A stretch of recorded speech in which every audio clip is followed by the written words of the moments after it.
Welcome in, everybody. Welcome to Between Two Bellsprouts with AlyssaRose, Scientisty, and we are in the missing oddish formation. We've been left by our good friend Sir Maximus. He is departing for other endeavors, and we will miss his presence for certain. We will see if he's always welcome to return. Always added very much to the stream. Hasn't been the world's most eventful week in Pokemon Go. I mean, we've got something up there. But, you know, there have been a lot of announcements, not a whole lot going on in really new novel issues. But loving the new... that's my whatchamacallit, Hi-Hat Cafe background. It's the Jigglypuff style.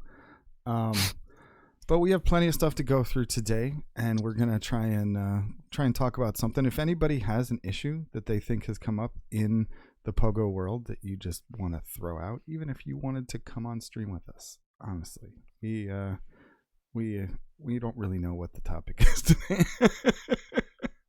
But always joined by my two Bellsprouts. I know that most people who are here, and you guys certainly know that I got myself a Shundo Drifblim today, or Drifloon, and so that was about as good as that event could go for me. I got plenty of shinies and have nothing to complain about. I get the sense that scientists didn't really do much in the way of this event. Is that right? Yeah, I didn't. I was gonna go out for a little bit today, but I had a paper to write, so I was just like, and I have midterms this week, so I was like, I guess I'll just stay inside. And I didn't even really turn on my app. That I had it open, but I didn't really do much. So I just had it off to the side, and I didn't even really look at it. So I spent the day pretty much not even on Pokemon. I certainly didn't get a quick jump on the research, but I know from watching Debbie Pebble's stream last night, she said that she thought that it was much more involved to actually complete this one, unless you were just insane at the great catches and really going out. So I don't blame you, but I did manage to complete it, but it was definitely more involved than, say, a Snubble Day or anything like that. It was quite intense. And not a whole lot in the way of payoff, but if you didn't get a Gengar through a raid, I guess you could get it through that. Right. I'm still completing mine, so I'm not completely out for the count. I have a couple. How many minutes do I have left? Let's see. I have an hour, so I'm going to be doing that, trying to bang that out right now. All right, just so long as you stay focused on the task. There's really only you get a star piece at some point, but I mean, there's really not a whole lot in the tasks that matter. Yeah. So, Alyssa, I know you said that Walmart was kind to you in terms of providing you the shinies you needed, but anything else about this week or this event in terms of how well or not well it went for you? I'd like to go out and grind some this week, but I haven't really had a chance to do that yet. I did get 3 shiny Drifloons in 10 minutes, which was super cool. And I didn't expect it because it was I felt like everybody else was catching them but me, and then just right away got 3. So that was neat. I'm not sure why I look so close to the camera today. I'm right up on it. I'm gonna move. Yeah, I don't know. I've been down on myself this week. I haven't been doing great in self. I'm ready for this cup to be over. It's that time of month where I start hating it. Uh-oh. Yeah, we've returned to that mode. Yep. I honestly, I agree, and I haven't done a cup since LA Jiggly Silk. I really haven't even done my weighted. I need to do a weighted, and considering that I built an Articuno yesterday, I think I really have to. I was inspired by Toe posting a video of himself with Articuno, and I was just like, I'm no toe, but if it's good enough for him, it's definitely good enough for me. So I had 3 of both Elite TMs sitting around, and I was just like, I never use these things. When I do, half the time it's for BS GBL stuff. So for once, I'm going to use it on something more Sylph and interesting. So that was fun. We did do the Battle of the Server stream earlier in the week, and aside from me managing to botch the audio issues on that a little bit, I think that went pretty well. We had Munchcat and Chill, Caleb Peng joining Munchlax and Chill for that competition. They pulled ahead and won 14-11 over PGBL. Was definitely a good stream filled with lots of great shoutcasting. I really appreciate everybody who helped put that together, including our departed Oddish, who I could not have done the stream without. What else did we have this week? I had my Pro-Am the day before, and the winner of that, I'm trying to even remember the name of the individual. That's bad. It was Panic's student. I felt like I looked at his trainer card and I saw that he had a really good tournament before your Pro-Am. Right. I was very impressed. I was like, how is this guy a newbie if he's going 5-1? Exactly. Yeah, it was pretty shocking that conspiracy. But I mean, conspiracy. The fact that these people are newbies to Sylph doesn't mean that they're newbies to PvP at this point. Right. I mean, that's true. It kind of feels like yesterday that GBL started, but at the same time, it's kind of like when you really think about it, it's been going almost as long as I've been streaming. So it's been around quite a while, and so some people at this point have developed all their skills on that side, and all they really need is kind of the input to take them from one place to another, and they know how to run the lines. What is going on here? Oh, okay. If you can throw that in the Discord, I can access that a lot more cleanly. Where do you want it in Discord? Yeah, I got it. Yeah. Okay. And then let's see here. Yeah, so the Pro-Am was a lot of fun. Ended up donating $100 to St. Jude's Children's Hospital as a result of that. Planning to do another one for Marsh. Let's see, Alyssa, I saw you announced your Mega with ARPVP, and is that the one that's part of the thing that I'm involved with as well? No, nope. That's ARPVP's one on the 4th, and then the Turkey tournament one will be later on in the month. We chose a date, but we have a feeling that might wind up being Community Day, right? And it's during the daytime hours, so we're a little bit nervous about going ahead and releasing that until we get clearance. Basically, we just want to make sure we're not going to overlap Community Day and then have to change it after we go ahead and get everybody registered. So I think that's on hold for right now. Yeah, we felt Mr. Dr. Pants and I are apparently in charge of the Midwest region, and I felt the same way, that the date that is most convenient for most is also likely to be Community Day. So hopefully we will get that announcement in, say, the next week, and we'll be able to solidify on that.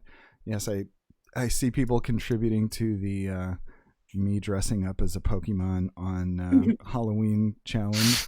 We'll see. I don't know if we've got enough people present to get that going, but I told the kids that I would put that up, and I know you want to contribute more. There's a limit. If there hadn't been a limit, could you imagine? I couldn't have possibly set it that low because everybody's got channel points. I think I would have been able to do it right away. Yes, there's a reason it is what it is. Yeah. But we also had the announcement of Marsh Cup, which obviously that gets to be, Alyssa says it's the time of the month where she gets tired of the tournament that we're working on, and we do have a new one. I always hate that dynamic where it's so hard to give focus to one cup for the entire month, but it feels like it deserves a little bit more. I mean, I didn't get tired of it. I have not liked it from the start. It's always felt like everyone's running the same team. It's not diverse enough. It's just not varied enough for me to really enjoy it. And I'm not doing well. So Right. don't So you like just wanted to be done. Yeah, no, yeah, I I want to get it understand. over with. I've- I did change my team in a tournament that started a couple of days ago, and I'm doing better there. So that's good. Shadow Articuno, MVP. I think Articuno. Oh man. Shadow Ice, like Shadow Ice in general is just so, like Shadow Obama Snow, Shadow Articuno, so good. Shadow Ice is just Man. OP. Yeah, I wish I knew that at the beginning of the month. I think it's Yeah, probably that's true. very IV dependent. I know when I was looking at building an Articuno, it was like which one beat which depended. And I felt like I think mine was supposed to beat a Shadow, but you're never going to know without the IVs. So I'm really hoping I don't regret my my non-Shadow Articuno. but I guess it's good to know that Articuno is valuable one way or another. I'll have to look at what team you are running. How do you guys feel about Marsh Cup? The let's see. Let me pull up the actual information on it. I don't think that it made it into the outline. Not much made it into the outline this Got week. it. My bad. our bad. But for Marsh Cup, we have got Poison, Ghost, Bug, Grass, Water, no Tropius, no Obama Snow, and no Megas, which is not really. It's pretty much goes without saying.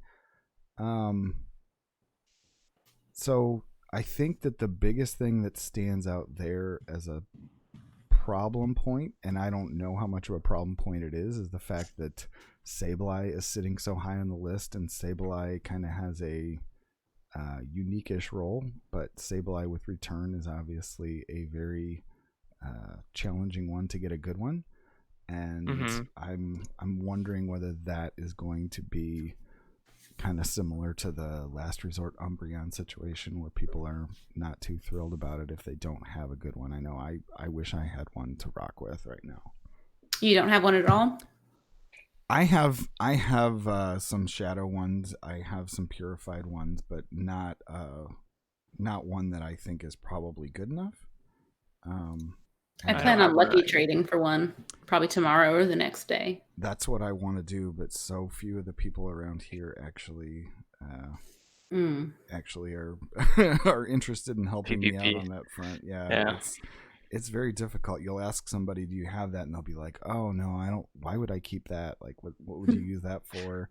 I transferred them all, whether they did go fast or whether they even realized that they were out for the Shadow event. Like, it was kind of a non-thing to them. Yeah, that's like you have the locals that are like, it's like for Axew, for instance, like people in my local community are super obsessed with like Luckies, me included. But they'll be like, "Oh, do you have one for me too?" And I'm like, "Oh, I don't."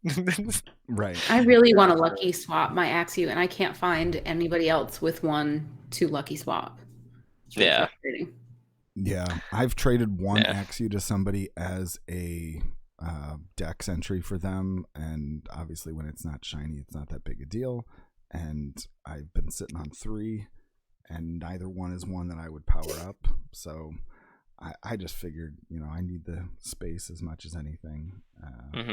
I'm literally back where I started. I'm at 34.99 Pokemon, and every shiny I catch kind of makes me wince a little because it's like I get like extra shiny Drifloon, and I'm like, do I want that? Do I actually want that? These Sableye with the Litwick face, I mean, those I really do want a shiny, and I just love the design, but they're not going to have return, and it's going to be one more thing that's going to take up space and make me sad. So just keep one. Yeah, I just keep one. I'm trying to get it because I haven't built, like I've told you guys, I haven't built a Sableye yet. So I'm trying to get my very first Sableye in this Litwick one. So I would maybe make 2, so you have a return one. Well, I know. Yeah, later. Yeah, later I'll get a, like I have some shadows I can swap, but like, I really need I think I should go down my list of lucky friends, and I should just like bother them all, every single one of them, to see if they have a Sableye, because if they don't, I don't know, I may have to make one, I guess. Just ask someone to like keep an eye out on the rocket stops for the ghost one. Do we know whether it's still there? I meant to check Sylph for that as well. I think so. I've certainly found Aerodactyl post rocket event. I have still not found another Skarmory, and I just kind of wonder exactly whether they tweak those things. Thank you for the follow, Johnny Jenkins. Let's see. I think they are. They're just a little bit more rare, maybe. Right. Yeah. The rocket stops are so rare now. Yeah.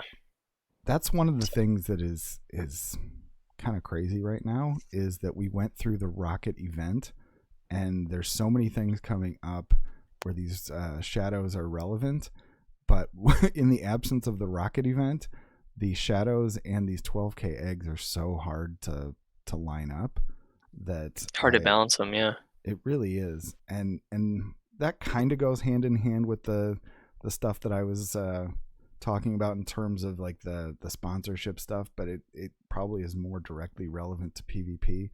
What do you guys think of things like this that are so important in terms of a Shadow Skarm or a Shadow Aerodactyl or a Shadow Sableye / Purified Sableye being just like such hot commodities, such difficult things to come across, and like we just said, they're not something that just everybody's going to hold on to just because.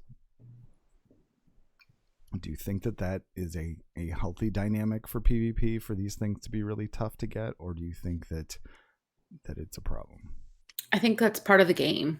The whole point of the game is to get out there and hunt these things and meet people to trade with. And it's not, I don't think it's supposed to just be handed to us. I'm of the opinion that this game and being successful at it and PvP, you should be doing a little bit of work. Yes, I agree with that. I don't mean like trading for a trophy is kind of work. I just mean like get out there and start doing the rocket stops and catch the things that you'd like to see.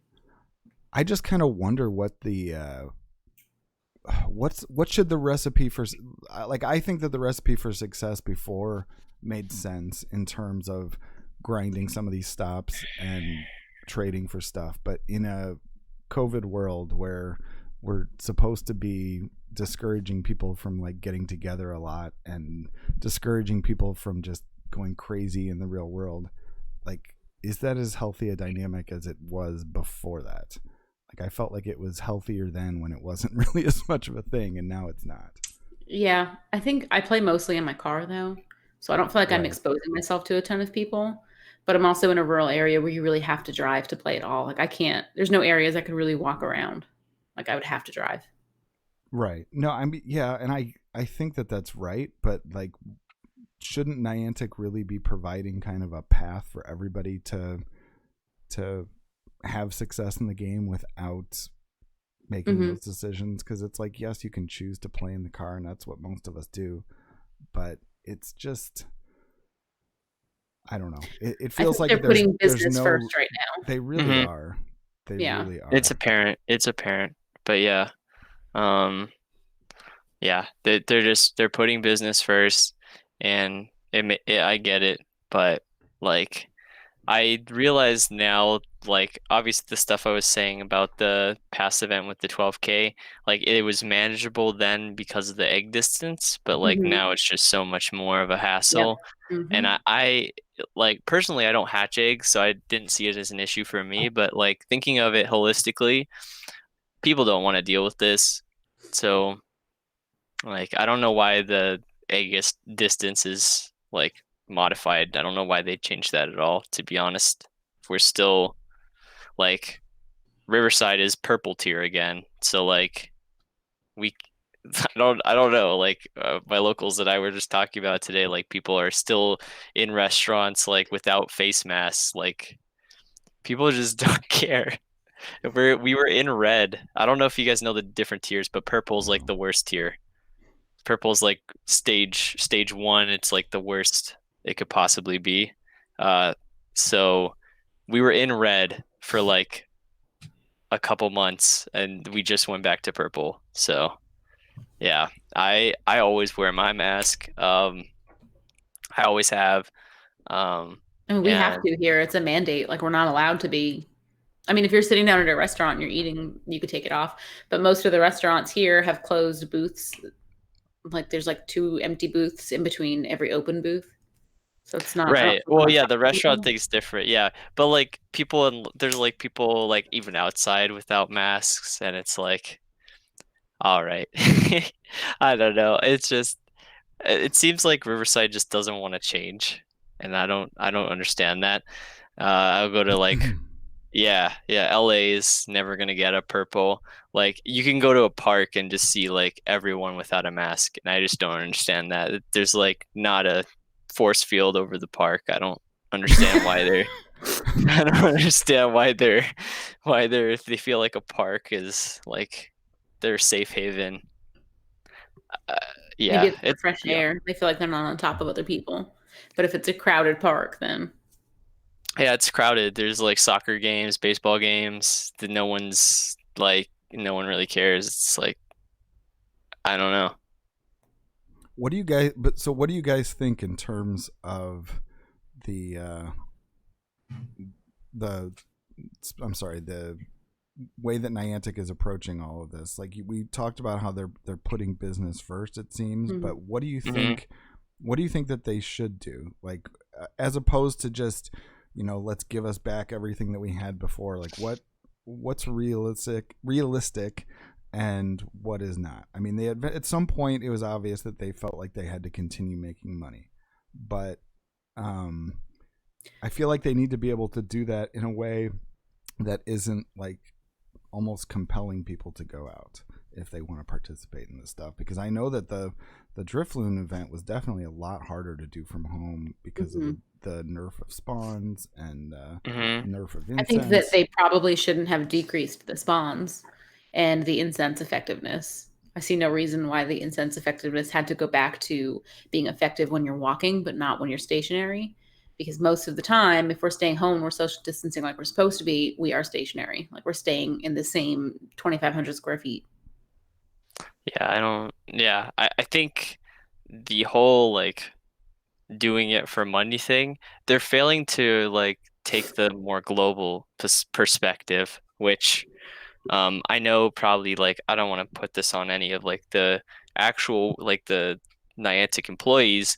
It's more of like the corporate view, but like and they're just looking at it from like we said from the monetary perspective, but I think that like they definitely have to view it more as like a global perspective and less of like more like localized. I think that if they know that this pandemic's still an issue and they know that various counties and countries are in purple tier, why are they rolling back changes and like why are they doing these things that would potentially turn people off or um like prevent people from playing the game? I feel like honestly, uh I feel like um maybe they should offer like a free raid like remote pass every day.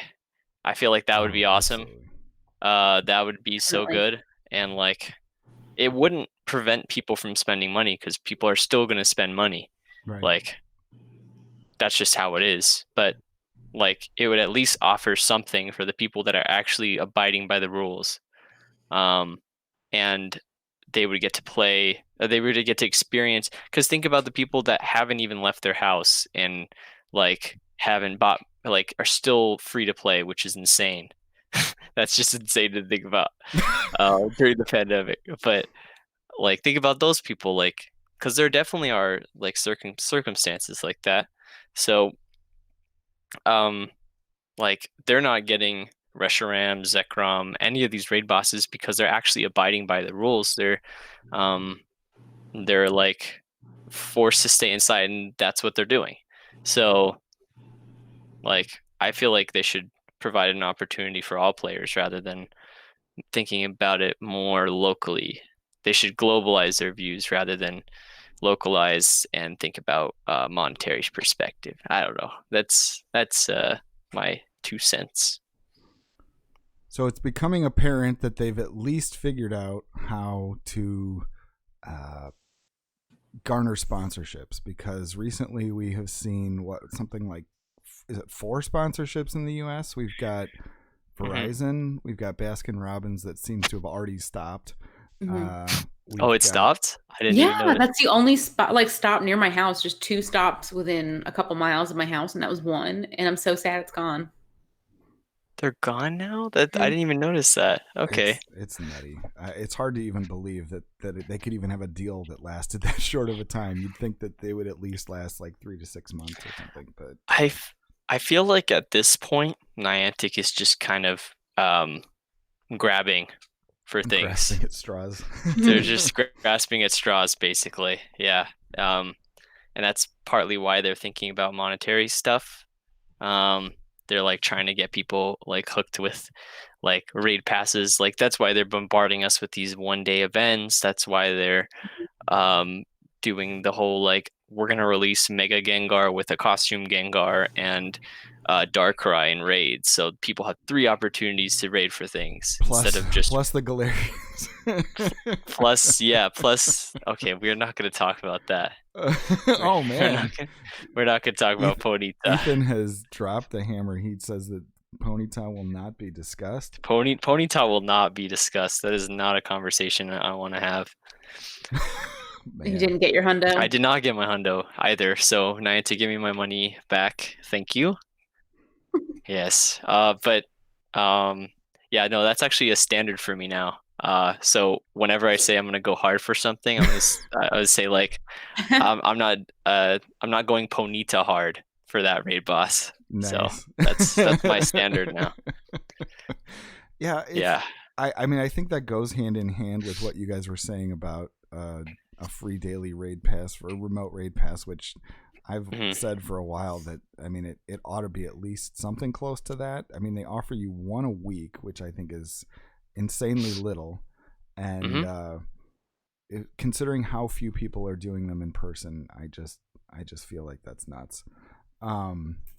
Yeah. So with these sponsors, I've been somebody who for the longest time has been like, please get sponsorships, please come up with ways to tie stuff in the US. And, I applaud them for doing that. But so far, the Verizon and the Grubhub sponsorships both have been things that require you to do business like on a subscription basis with a company, as opposed to go buy something, go spend some time somewhere, go spin a stop. It's not like Starbucks where they just have the stops, they have the gyms, or the Baskin Robbins we were just talking about. But I think that is going to ultimately turn a lot of people off. Like, I think the Grubhub thing made some sense because of the economy that we're in. It's obviously an industry that is booming, and it does kind of play hand in hand with actually encouraging people to stay home. But there are competing services, and Verizon, for both, for Grubhub and for Verizon. And I can't remember all the conversations that I've had with people, but a lot of people have said, well, Grubhub's basically useless where I live, or, I don't have Verizon. And to pile on top of that, they used to be sponsored by Sprint and Boost. And so it's like, it's really an awkward dynamic for a mobile game, to essentially tell you what mobile carrier you should use and change their mind. Like, it's not like it's been the same since the beginning. It's like, let's change horses here. And for me, it's great because I'm on Verizon. It's fine. But if you're not on Verizon, like, why is it okay for there to be an event as big as something like this, where you essentially have no control over your mobile carrier from you don't have the ability to just switch on a dime in most cases. Mm-hmm. Yeah, I was sad about not getting that because I have AT&T. So screw me, I guess. Hopefully, I mean, my understanding is that people who don't have it have been able to still get codes from other people, third party, and I don't have any idea. You shouldn't have to go hunt that down. You shouldn't. I mean, you shouldn't. I'm talking about you personally. Like, I'm sure we can find a way to make sure you do it. Probably. Yeah, I could, but I don't want to because then it feels dirty. So like, I'm frustrated that it's not an inclusive thing that everybody has access to, so they can keep their stupid mask. I feel you. Yeah. No, I 100% stupid mask. Yep. It's cute though. It is. Well, you know what? It's like not even like it doesn't even cover your ears. Like it's like one of those masks. It's like a bottom mask. It's like kind of weird. I don't know. I don't know how I feel about it. What masks are you wearing that cover your ears? Wait, no, it doesn't go around your ears. I don't know. It like it's just like floating there. Scientist like just wears around a your scarf. back. He wears a Yeah, scarf. I actually wear. Yeah, I wear my scarf. No, I don't. I have a mask. Do you even own a scarf? You probably don't own a scarf in California. He's gonna go. I was just looking at it. Oh, look it's at my that. UCR scarf. Look at that. That's cute. I'm surprised they even sell those in California. I mean, it came with my enrollment, so yeah.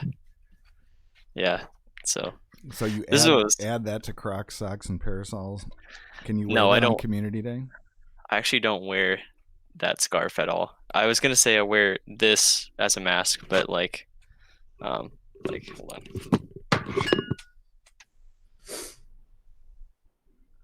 Like that. But I don't wear this. So. I was going to say that's actually the thing that people have said is not a good idea. Isn't that the thing, like the neck gaiter, that you're actually supposed to like be doing more harm than good by using it or something? My middle schooler got told he wasn't allowed to wear it unless he like folded it over 3 times. Oh. Wait, really? There's like an actual thing with this? Oh, okay. Yep. Yeah, I mean, they did studies and they pretty much said all the masks do a similar job. I mean, within some margin of error, except that those actually make things worse. Interesting. I've never worn this. I think it has to do with like the fact that most of them are made out of like a breathable polyester and it like aerosolizes. That's probably true.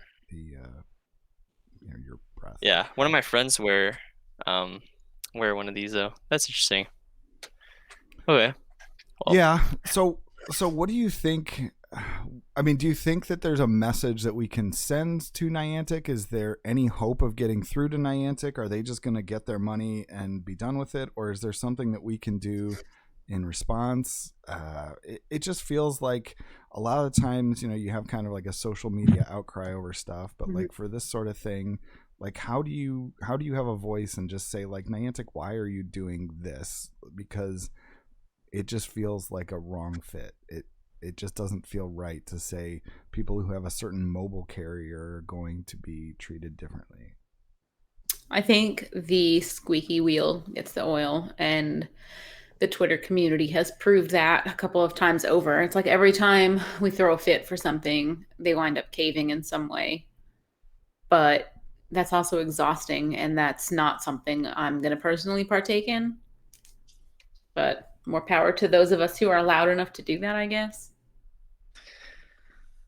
Yeah, I don't know. I feel like any event related thing shouldn't be walled behind, whether it's a paywall, carrier wall, provide like any provider like using that as a wall to like prevent people from getting stuff because they're not taking advantage of the sponsorship. Like, I don't think that you should be at liberty to do whatever you want when you're playing this game, right? This is like if you happen to stumble into a McDonald's while playing, awesome. If you happen figuratively, not literally running into a McDonald's just because you're not paying attention. Oh, you could do that too. I haven't done that yet, but I have run into a building before.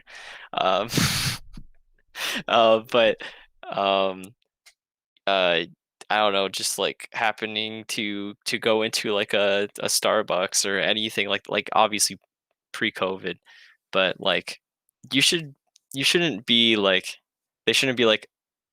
go to Verizon because there's like, and it's been around with EX raids, like go to this Sprint and you will get a raid. And you will have a raid of a mythical Pokemon. Okay, that's cool. At least parks is kind of nice because you can go to a park and like kind of gather around. But like, I don't know about you guys, but for us at the Sprint, like we got called out multiple times for like soliciting because we were staying there a little bit and like catching our mythical, and the people would be like, the cops would come, or like the monitors would come, and they'd be like, "Yo, what are you guys doing?" And we're like, "Oh, we like show them our phone. We're just catching Pokemon." They're like, "Well, you have to go." And I was like, "Okay, I'll leave. I'm sorry. Please don't, please don't do anything." So like, yeah, I don't know. I think the parks are a good idea, but no one should be forced into a sponsorship or like around a sponsorship, or um things shouldn't be locked behind sponsorships, in my idea, or in my opinion. I feel like that is up to the player whether they want to actually investigate the sponsorship or not when they're playing. I don't know. You would So think that if corporate made a decision to have all of the Sprint stores, have like boosted spawns or a stop or whatever, yeah, that would trickle down through the company at the manager level, and these companies would be okay with people, loitering and hanging out or whatever. So that's kind of interesting. yeah. So yeah, it wasn't okay. Yeah. Yeah, it was yeah. I mean, maybe it was like the environment, maybe because it was at UCR. It was like around UCR. It's like the village next to UCR. Like and I think there's just like a large kind of homeless population too in that area. So I don't know. They just don't want people loitering. So that's just how it is. So We had difficulty in Pennsylvania because the Sprint store, which was pretty much the only EX gym when the thing first launched, was in the center of the mall. And if there would be an EX raid at the same time that there was like some sort of vendor show or something like that, then the vendors would get mad that you were like blocking their tables, and then the security guards, who always like to flex their muscle whenever they get a chance to, would just like give grief to the Pokemon Go players. But I don't know, yeah. what has been your general experience in terms of parks and other locations like that where you go to an EX raid? Have you had a lot of or even not even an EX raid? Those are pretty much like extinct now. But like when you go at night for shadow stops or something like that, do you guys get grief at all in the areas that you are, or does it depend where you're going? I don't.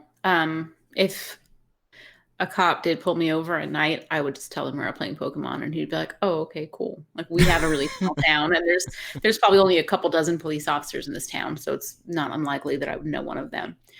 If I were to go to Little Rock, there are definitely parks I would not go in at night because I value my life. And there would probably definitely be cops thinking I was there for like a drug deal or something. So, yeah, there are areas I don't play in at night. I just stick to the safe, quiet ones, and nobody really has ever said anything.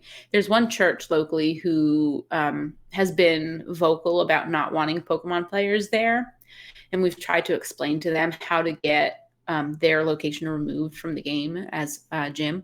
Oh, that's nice. Haven't done it yet. I mean, we just remind everybody to be super respectful when we're there and not to leave trash or get out of your car and look like you're making a scene or anything. That's Or nice. not go on Wednesdays when they have church. Very important. That's probably hard for a Yes. lot of people to remember that church is on Wednesdays. That's kind of Well, it's like a Wednesday night thing. Bible Belt, South, oh church everywhere. They go to church a lot. Speaking of things getting removed and like gyms and stops and stuff, Yeah. have you guys had experiences with the recent AR scanning feature and the just the way that works, the way, like, what do you think of it? I won't do it. You won't do it? No, Okay, I'm not so doing it.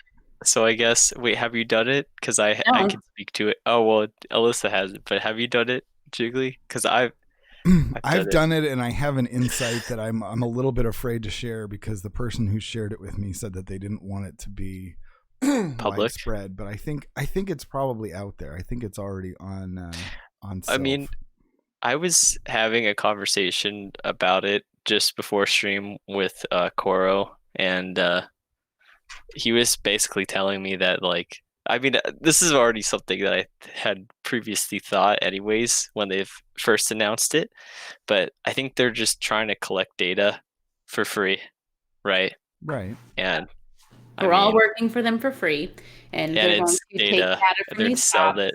Yeah, Yeah. probably, and they're probably going to start deleting stops too if they don't like.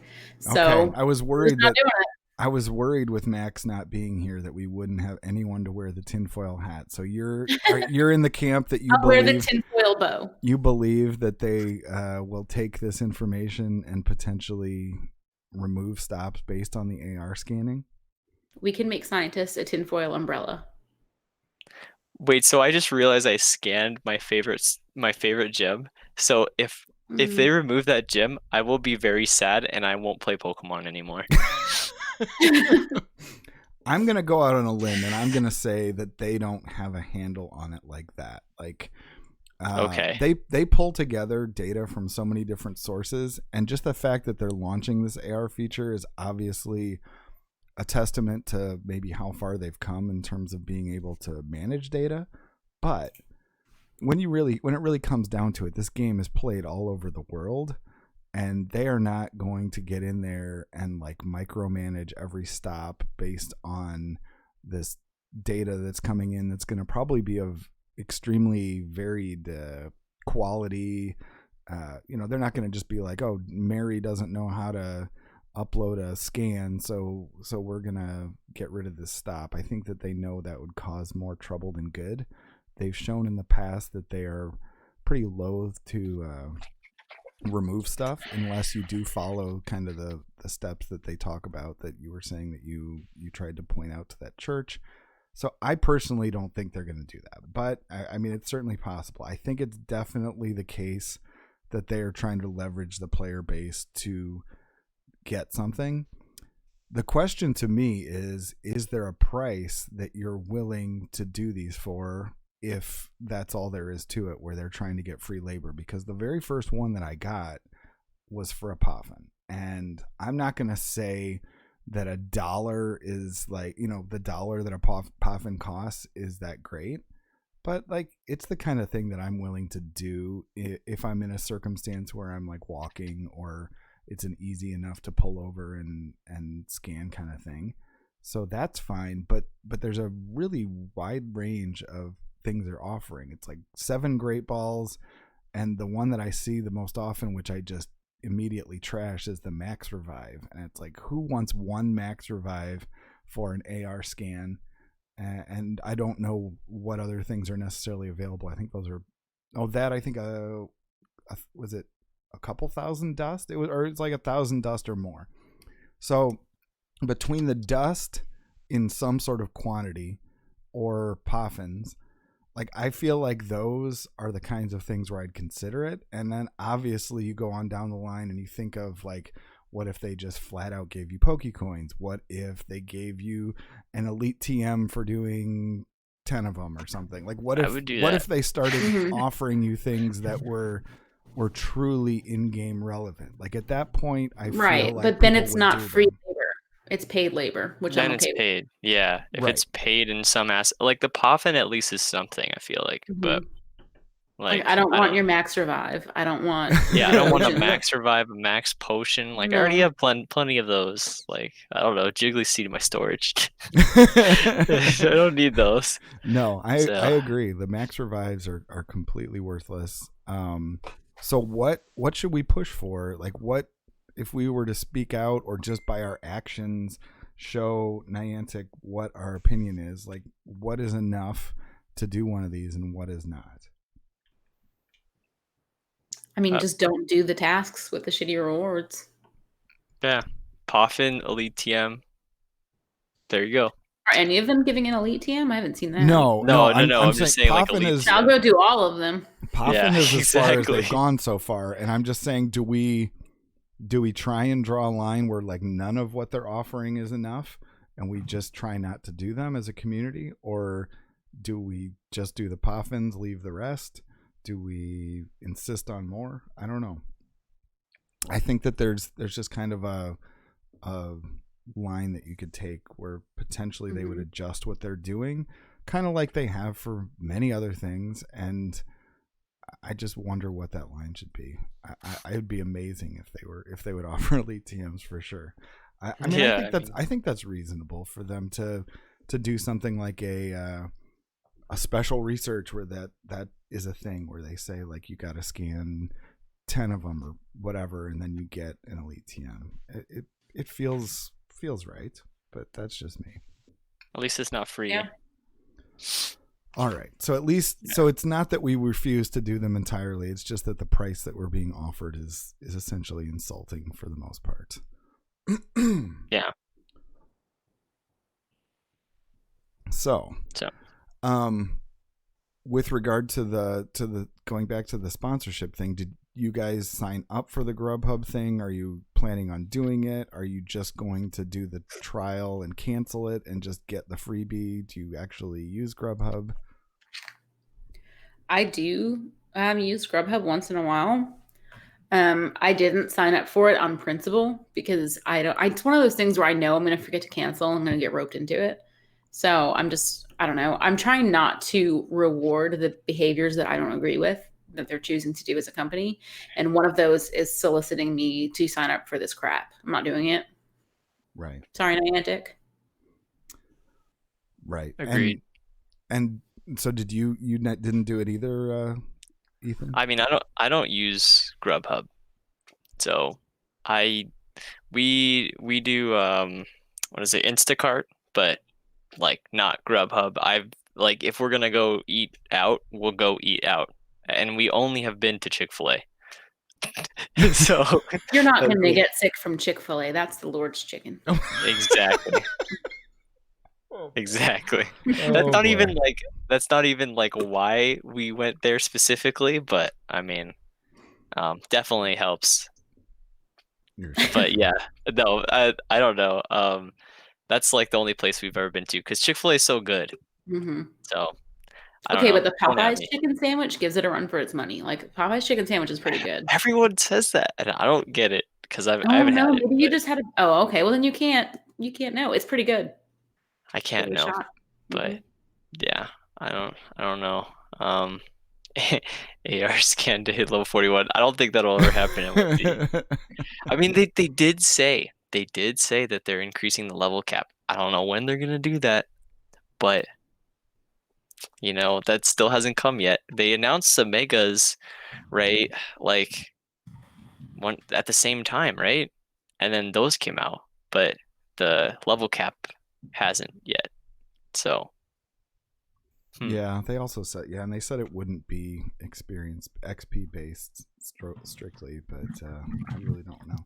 Is anyone else having trouble loading the rocket stuff on the Sylph Road page? Like I can't get it to load. Oh, Mel, I want to log a complaint. I'm doing my tasks. I'm doing tasks so that way I don't get called as the imposter. Oh jeez. No, I'm doing my I suppose that's worth noting that we did do Among Us on on Friday instead of Twitch Sings. My kids that was so fun. Your kids are so great. Oh, they're so sweet. I will never get over that one match where my son called me out dead to rights on the first round, and somehow I still managed to win. Like, that was the problem. Nobody wanted to commit to like axing anybody. They were like, "Oh, it's okay. Let's wait." Like, no, you've got to be ruthless. You've got to cut these people. Scientist, a good apple over here is like, no, let's just do our tasks. Yeah, let's just do tasks. Yeah, exactly. Oh, jeez. I'm cutthroat. I'll get rid of anybody. Nah, not me. Not I. But yeah, I can't load the rockets either. Okay, so it's not just me. Tenrexon says the same. All right, Mel, we're lodging a formal complaint. Formal complaint. It's okay, Mel. It's okay. Don't worry about it. Yeah, you know that Britney Spears meme, the leave Britney alone? Yes. leave Mel alone. Leave Mel alone. Yeah, we know it's not. It's not Mel. We know. I could go in and inspect element and like I don't know what that does. That doesn't do anything for you, but inspect element. Here we go. I don't know. So where are you guys actually putting your focus right now? With Marsh Cup just coming out, with Halloween Cup coming out tomorrow, with Sunrise still underway. What have you guys been focusing on, either building or playing or thinking about, or have you not spent enough time doing that, or any time doing that? I guess I shouldn't say what's enough. I'm just trying to wrap up what's left of Sunrise and focus on the one tournament that's actually going well for me.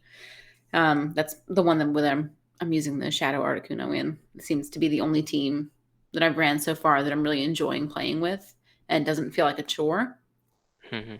So trying to wrap that up, starting to look into Marsh a little bit. I haven't team built.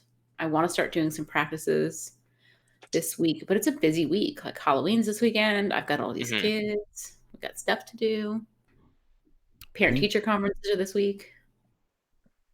Yeah, one of the reasons that I am floating the Jiggly dressing up on Halloween thing is because I think we've decided the kids are not going trick-or-treating this year, so it's kind of a bribery to keep them happy that they can help plan some sort of craziness. But mine aren't going either. Then I definitely want to donate all my points. So there are limits. There are limits for a reason. Do you have any? Have you put any eyes on Marsh, really, scientist, or have you pretty much stayed out? I don't know. I just I've looked at it, but like that lag really set me off for Sylph. So it was like, I don't know. And then seeing Oscar's post earlier today, like I was thinking about doing a tournament this weekend, but seeing Oscar's post, I was just like, oh no, oh gosh. So I see Oscar's post is 5 hours old, so I haven't had the time to digest it. But yeah, what do you take away from it? And it's just essentially like people are. It just goes to the whole what is it? What's it? I forgot the word. The judge training thing, is that what we're talking about? No. It's it's a D word. Discrimination? No. When you get dang it. Give us During a tournament, during a tournament, if you don't have a dispute. Thank you. Thank you. Disputes. Yeah, like I'm just against disputes in general, like me personally. So like if they're because I mean the rule isn't that bad, right? So let me pull up the tweet. Hold on. It's just like the fact that people can go deeper with disputes now is really offsetting me. What do you mean go deeper? So the tweet's basically saying that it's like if a competitor disagrees with an official's ruling, they may appeal the ruling to the Sylph Arena with knowledge that the ruling may not be heard or a decision reached before the end of the season. So basically what that's saying is so Oscar had a dispute during one of his matches, and then that dispute, the teammate or the person fighting against him wanted to go to the Sylph rep for the tournament, and the Sylph rep contacted Oscar back and wrote this huge paragraph out, basically talking all PV poke sims to him, and then he wrote a response I read it. It's yeah, I don't know. I just it's just I don't know. I'm just not a huge person to record matches anyways. I usually record matches huh? Record everything. I mean, okay. The reason I don't if I know, because usually I only play my locals, right? And my locals are super kind about everything. I should be more by now I should be recording all foreign tournaments, but I just have a feeling that people are good, but I shouldn't give people benefits of doubts that. So I don't like to record because it takes up space. I know you can delete, but I just don't I don't know. I think it's just kind of ridiculous that we need to record anyways. But I mean, it's the game, not the player. But sometimes it can be the player. So it's like that. Just reading the post was just like kind of discouraging because like it not Mhm. only shows like it not only shows that people are willing to go this far with disputing, it also shows kind of how broken the game is at this current state, this current point. So it just makes me sad that PvP, what once used to be all fun auto rec, like we were chilling and just talking smack and get wrecked and stuff, could turn into someone typing out a paragraph basically summarizing PP poke and then Oscar responding, and like uh it's just like all about, it's like lag too. It goes back to lag. So it's just, and that's why people record in the first place. But like, So we I had don't know. that situation happen with someone in ARPVP in our core lobby, like our home group. Hmm. And he got contacted by Sylph, and they were like, "Hey, you need to do a rematch on this match that happened like 5 months ago." And I guess his opponent was just like pushing it so hard, and the guy was like, "No, just give him the win. That's so stupid. Like, I'm not going to battle him now when this meta was months and months and months ago, and I don't even know if I have those Pokemon anymore. Like, I'm not doing it." And that seemed like that's too late. It needs to be during the tournament or Yeah. not. Like, I wouldn't do it either. I would just be like, no, go ahead and take my win, I guess, whatever. Yeah, no, As I far as that completely. message goes, all of the PV poke sims as a TO, I would never do that. Like, you can't look into sims. You can't decide how the match would go. You don't know how that person would have played it. If there was Exactly. a lag that affected the game, that's a rematch, period, end of story. Right. And I want to Yeah. acknowledge that both on that tweet, Mel replied multiple times that that's not allowed. And she's obviously saying in the chat that it's not allowed. And Yeah. the final thing she just said is it's not possible for Sylph to answer during a tournament. So, Mhm. I mean, Yep. I think one of the things that, I mean, it's just yet another angle of We just, Twitter, which is just that, like, obviously love Oscar. Oscar's a great dude. that's true. Oscar's very well respected, and But it causes contention. right. Well, So yeah. Oh no, I was just gonna say like I just think we need like a vetting system. We've talked about it before. Like if it's possible, if we ever like Mel, if you ever like have the chance to have like put input out there again, like vetting system. I'm sure you guys are already talking about it, but vetting system really important for sure, and I'm sure you know that. So I don't even probably have to say it, but yeah, I think we it's definitely on their radar, and it's definitely important. But I think that the thing with Twitter and the thing with a post like that is just kind of like, I don't know, when one thing happens, it shouldn't necessarily sully the entire community. I mean, it's certainly, yeah. it's fine if for Oscar, it leaves a bad taste in his mouth and he's not able to focus or compete based on that until it's resolved. That makes sense, but I don't know. I wouldn't allow that to take.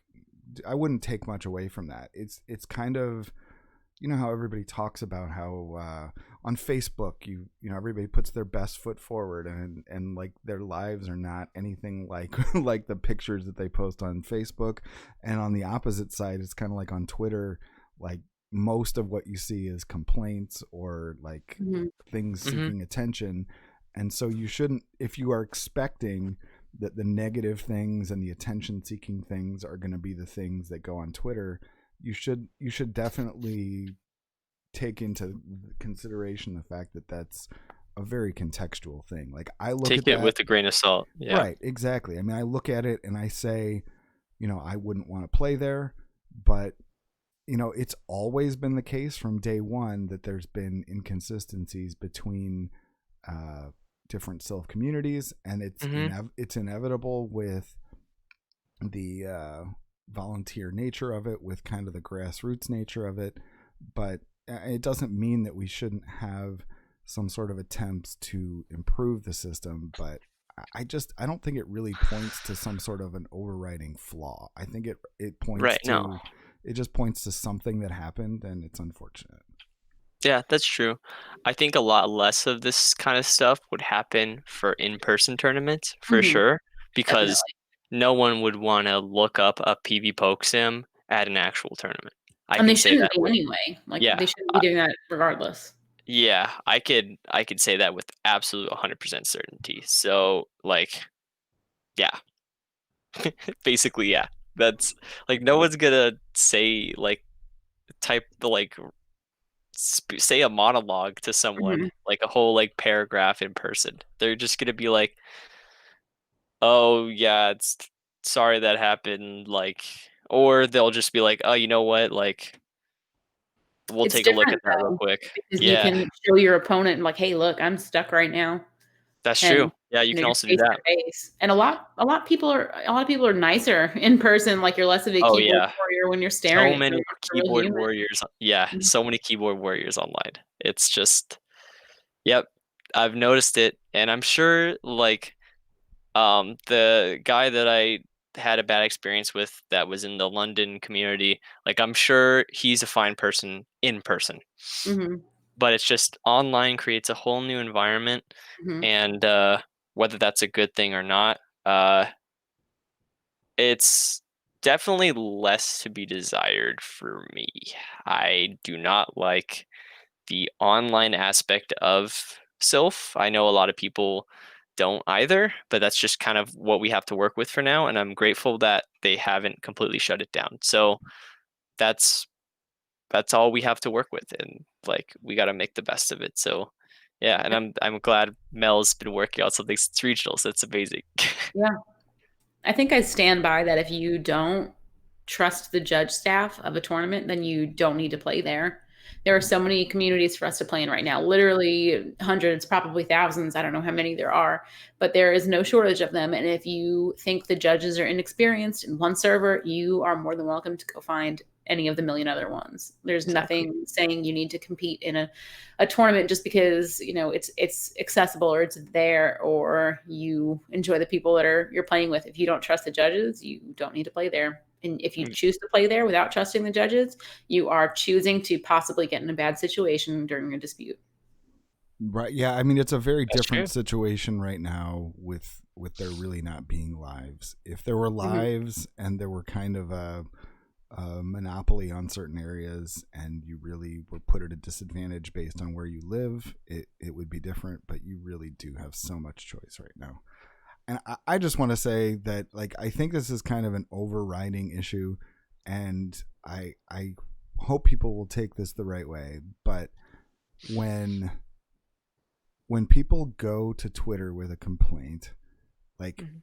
I think that it really would be nice to see a dynamic other than what we are seeing. Like, this sounds just like a jump to Mel's defense thing, but honestly, if somebody's first instinct is to go to Twitter and there are no like formal steps being taken to like deal with the situation, then Yeah. like I feel like other people's initial response should be like, you know, have you reported this, or, you know, file a report, this kind of stuff, as opposed to just like the piling on that we often see. Mhm. Because a lot of the times what we see is a lot of people that are just kind of like, that's my friend, that sucks, I'm going to pile on and say, I can't believe that happened to you.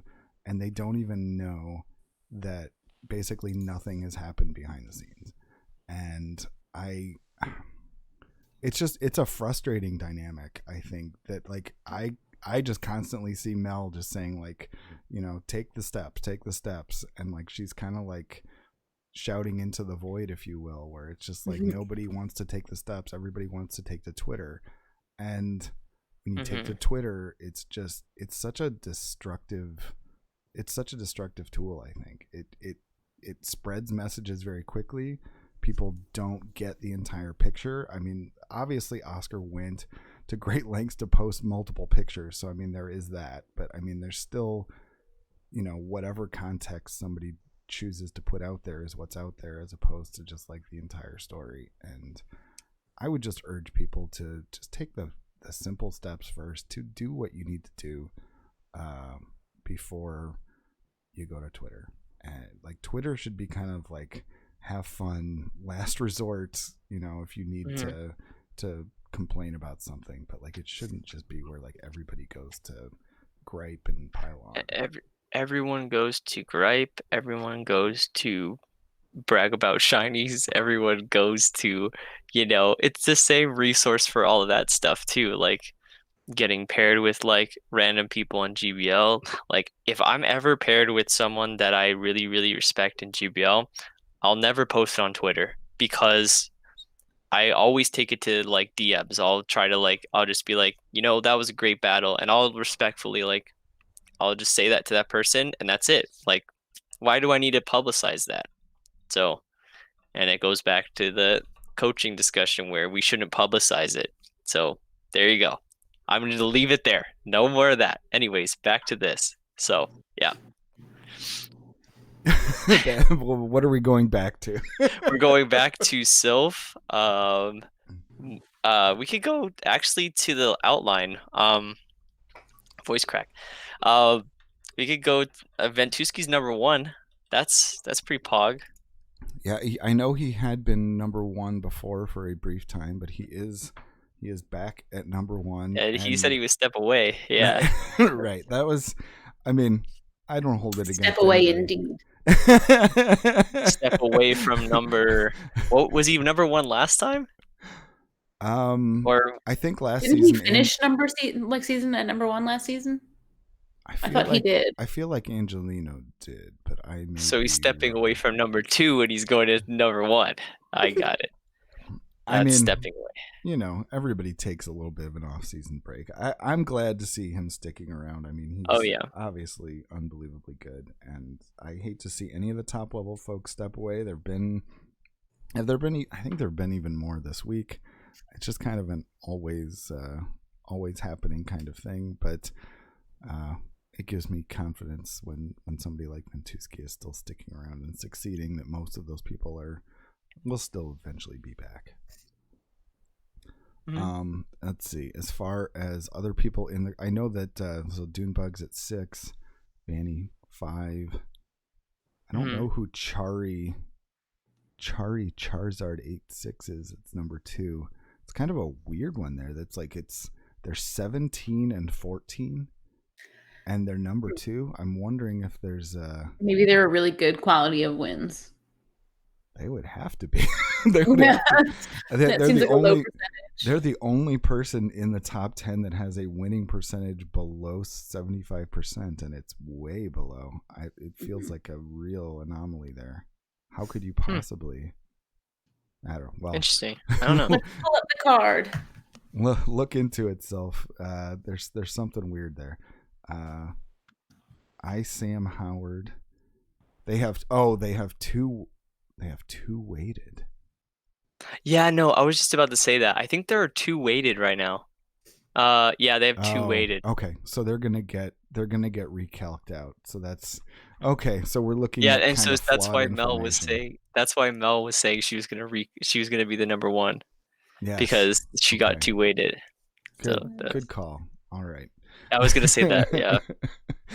Angelino sitting at 9, and what Dudley is? Dudley's the guy from Helix, right? Locally here. Yeah, Lord Helix. He's LA area. Or Bakersfield. I never really met him, but I think he was at LA, but I never really met him. But yeah, number 10. I am a Peruvian cat's going to complain about it on Twitter. Thank you. I am a Peruvian cat. I really, really appreciate that. Complain about it on Twitter. Twitter's the best place for everything. So apparently. Oh. Not toxic at all. No. For top 10 for GBL, let's see, I don't recognize a lot of the names. I recognize who's number 6? Toe at number 6, but I don't think I know most of these people. Oh, I know 8. I've played 8 a couple times, but that's crazy. You did really well this season, dang. Who's Holy, 8? Where's a Boogie D Cousins. I played him like 4 times last season, I think. How do you get from Boogie D Cousins to 8? Who's 8? No. He's Oh, number 8. 8. I'm sorry. I thought you were saying their Yeah. name was 8. So many people have numbers in their name. But I was yeah, confused. Boogie D Cousins. Oh man. Mm-hmm.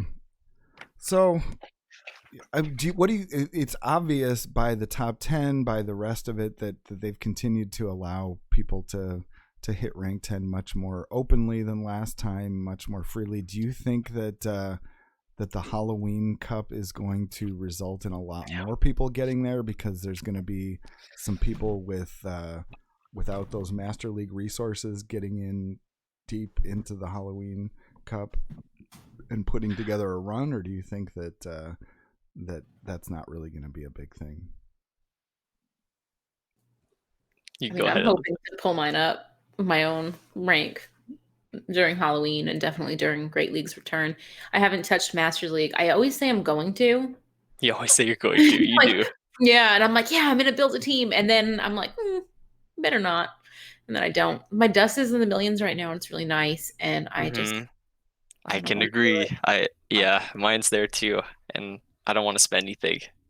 I know if I build a team, I'm gonna want to build more than 3, because I'm gonna want an option or 2, and then I'm gonna have no dust, and I'm gonna be really, really sad. So I'm just gonna Exactly. leave it alone. Yep.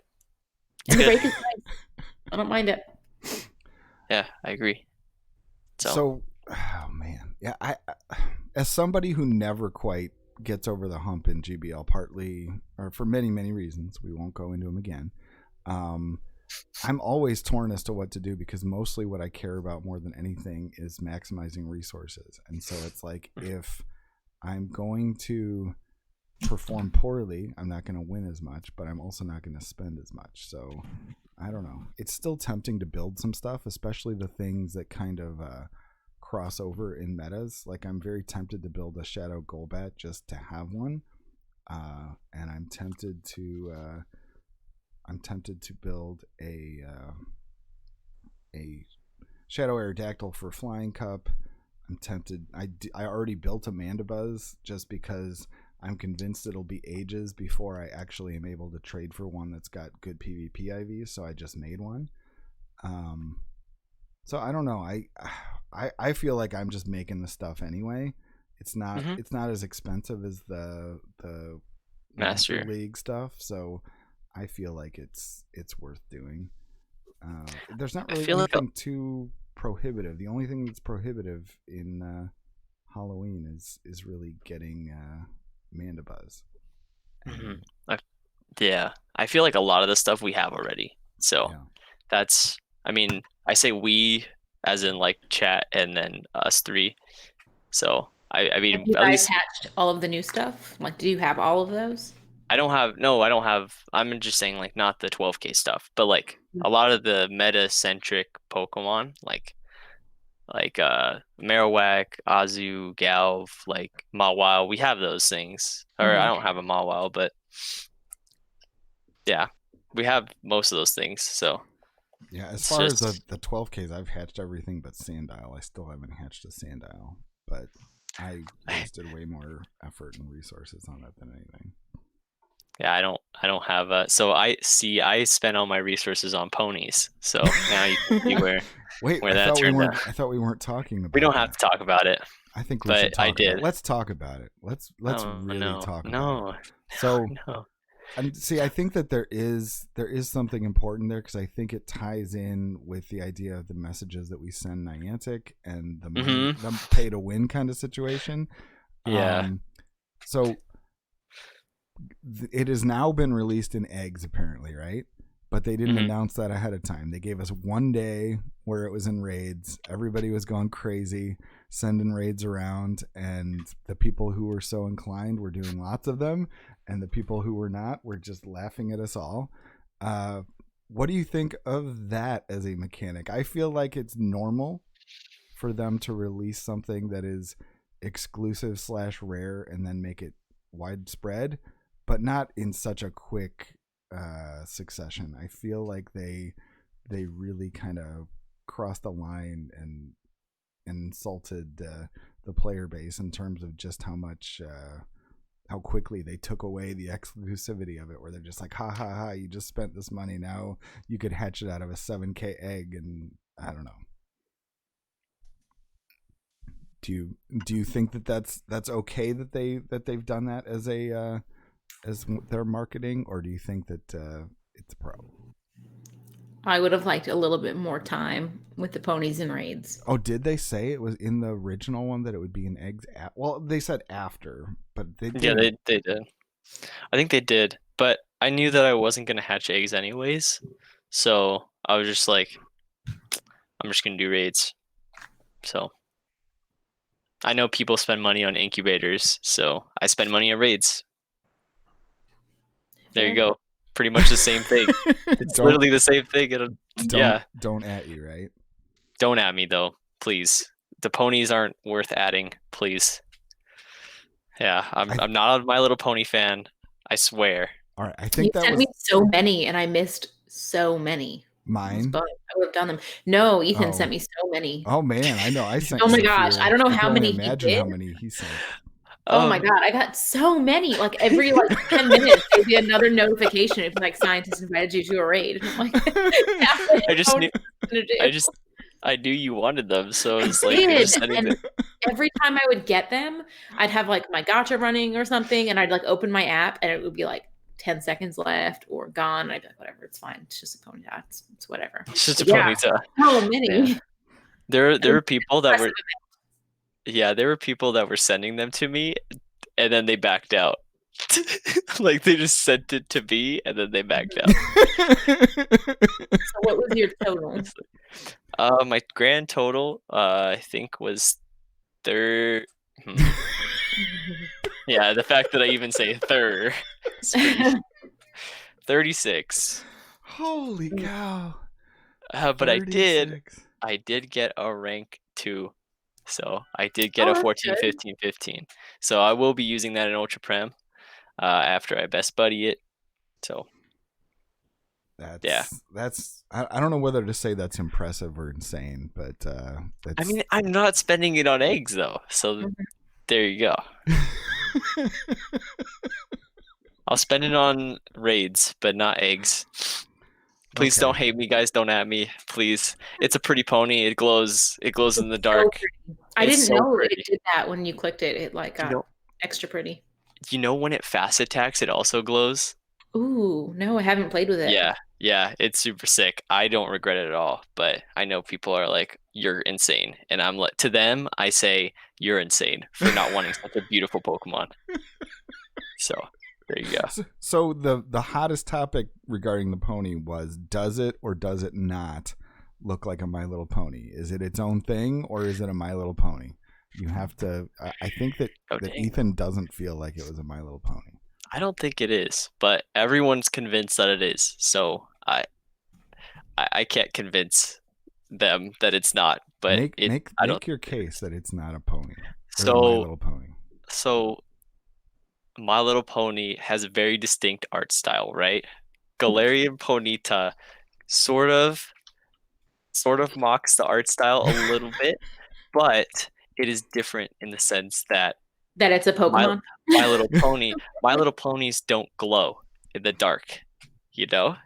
I mean, I'm pretty sure that I had a My Little Pony that Okay, some of the ones glow in the dark. The actual physical toy that its hair. The physical toys do, but they don't have shiny variants.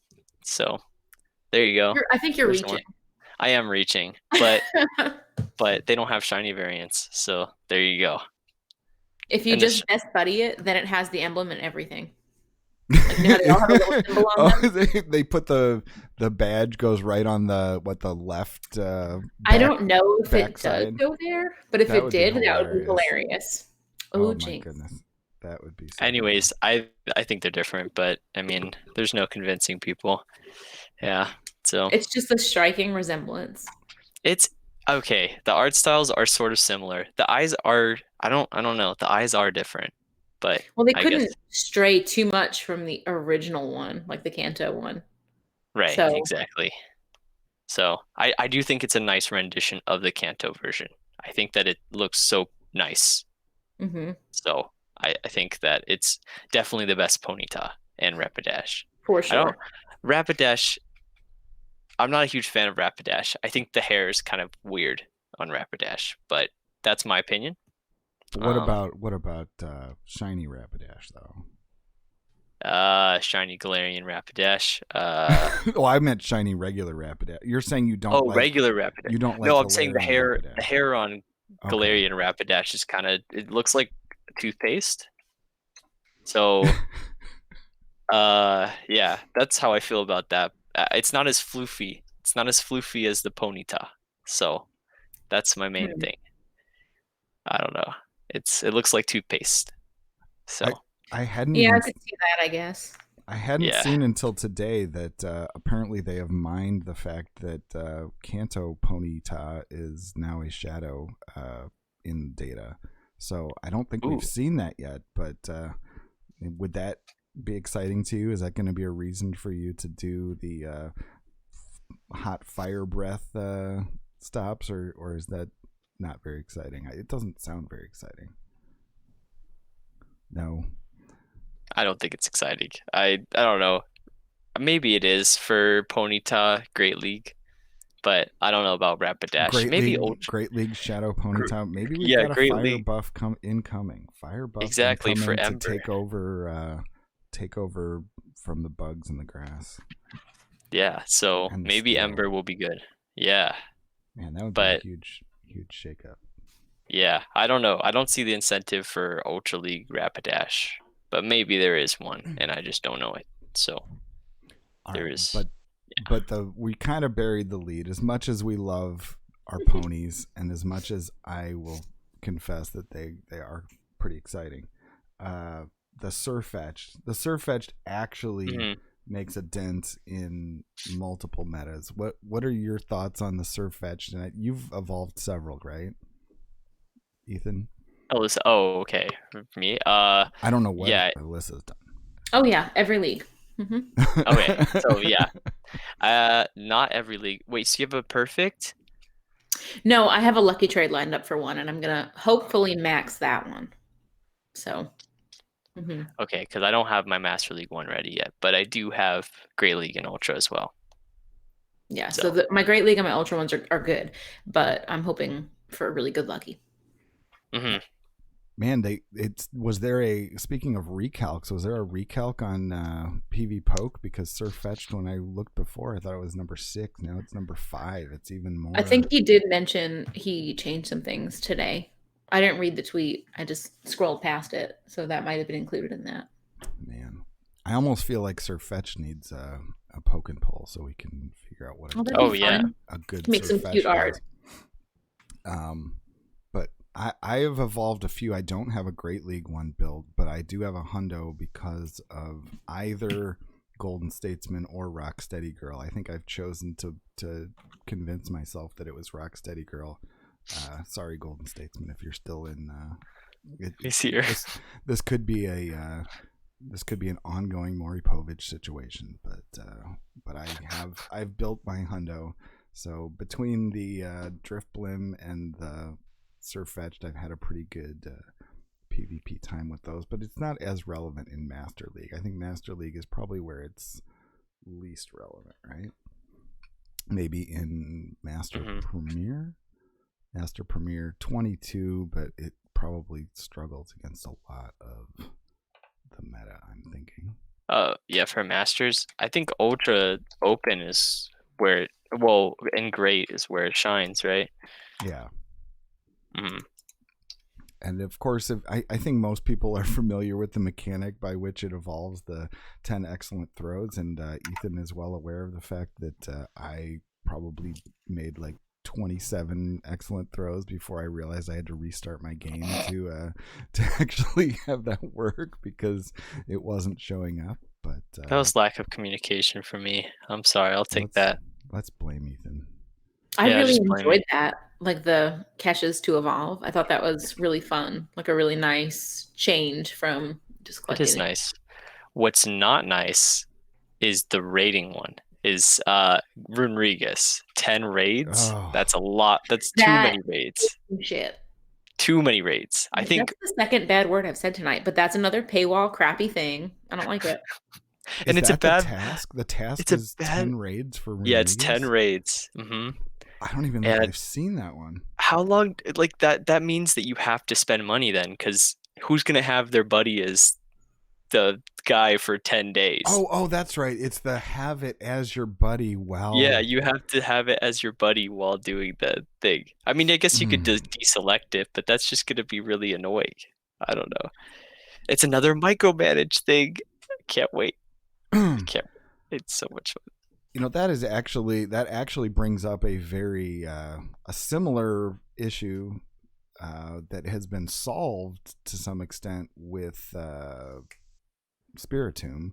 It used to be the case that you got one Spiritomb a year, and if you wanted one with good PvP IVs, you just had to get extremely lucky, or you had to poach somebody's only one, or you just had to be happy with the IVs you got.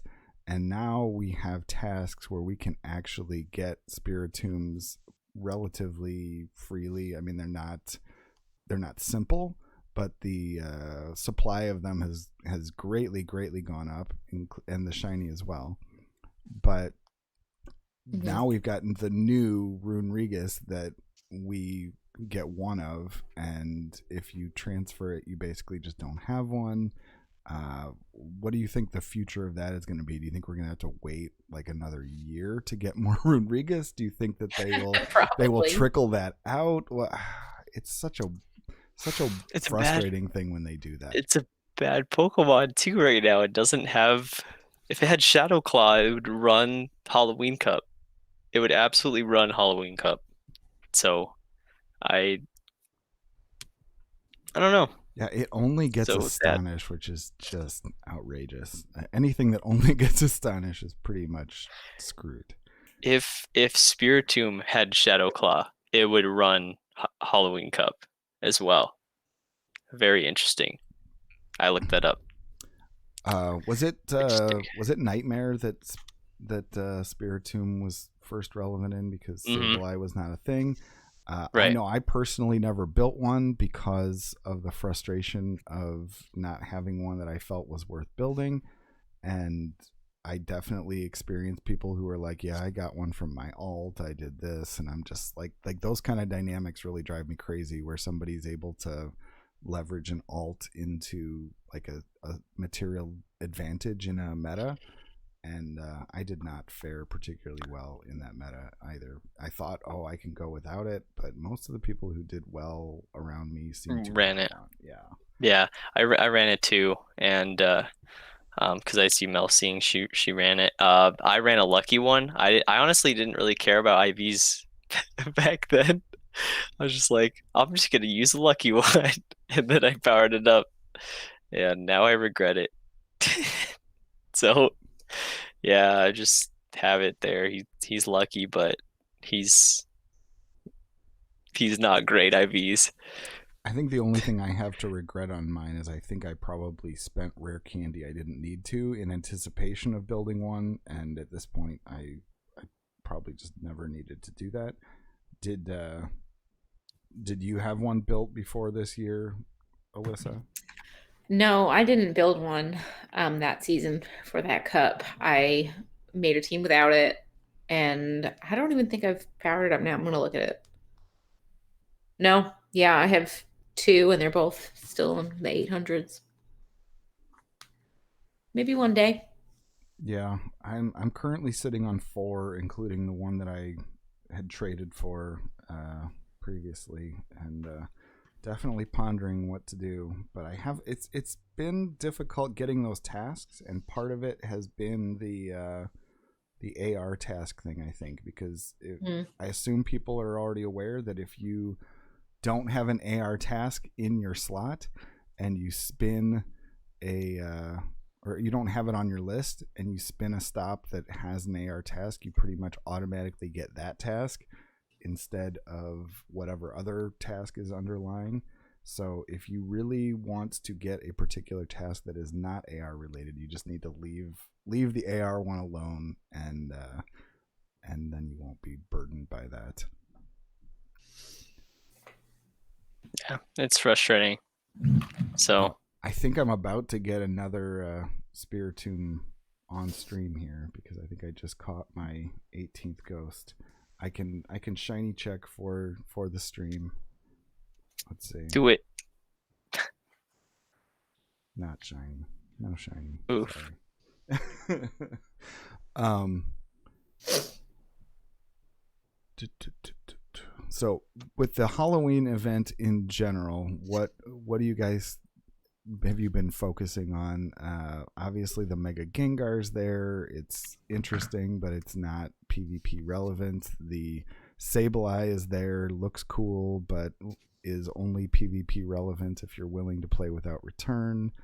The Driftblims are obviously PvP relevant, but more so. I already had one built, and then I got my Shundo today, so I'm not complaining. Were you guys farming for anything, or Just shiny hunting. Nothing in particular. Oh, and of course it's double transfer candy. So instead of having to wait for a particular spotlight hour, people can kind of get that done throughout the event. So definitely take advantage of that, and don't hoard legendaries like I tend to do and just delete them when at inopportune times. I feel like it's a good event. Like the shiny rate seems generous. Like everyone's catching a lot. Yeah, I definitely want the shiny Sableye with the Litwick face. Oh, for sure. I would max that. I would play with that one. How do people always get 100%? I only got a single hundo since July. Blackjack, you have to focus on catching things that are weather boosted, or catching things that are coming out of tasks or raids or something like that, or just farm. You just farm and farm and farm. Weather boosting and things that come out of tasks and raids are the ways to limit kind of the range of the IV pool. And yes, there's definitely there's either scanners, or as Mel was putting it in a much better way, the community shares them. So if you find a hundo, a lot of people in Discord will share them with other people, which I fully support that, where it's like, oh, I just found a hundo, it's right here. But it's really just a numbers game. They're not as rare as the nundos, but they are not exactly common. Your only hundo is an Alolan Rattata. Nice. Let's see. That's cool. Max it out and use it for Giratinas. So we have until November 3rd at 6 p.m. Niantic time for that. I mean, Yamask, is anybody anticipating that Cofagrigus is going to get buffed anytime soon? Do we think it's finally going to get a better move itself, or do we think that it's pretty much doomed to continue to have its bad moves? Because I know it's got good stats. A better fast move would be good. I mean, yeah. I mean, if the charge moves aren't bad. Yeah, if it had, it's like Runerigus. I mean, it's exactly like Runerigus. Mhm. If it had Shadow Claw, it would be insanely good. And that's what it needs. It just needs Shadow Claw. Yep. So, yeah. Is there a mon that's holding back the ability for Astonish to be like a relevant move, or does something pretty much have to get Hex or Shadow Claw? Is there something like the what is it? They always say Blissey and Snorlax. It's like you can't buff Zen Headbutt because then they would be absurd, or something like that. Oh, like an Astonish buff? Right. Is there anything that has Astonish that would be insane if Astonish was actually a real move? I mean, Cast Form has Astonish.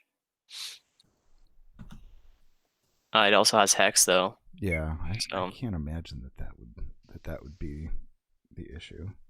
I think it's I just don't think so.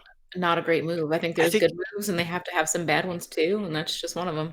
Yeah, I think Astonish, Splash, like those are just moves that don't do much, Mhm. in general. So, Oh, I know something that we haven't mentioned, which is that last week I went on the assumption that Darkrai was going to have Dark Void because it was in the data.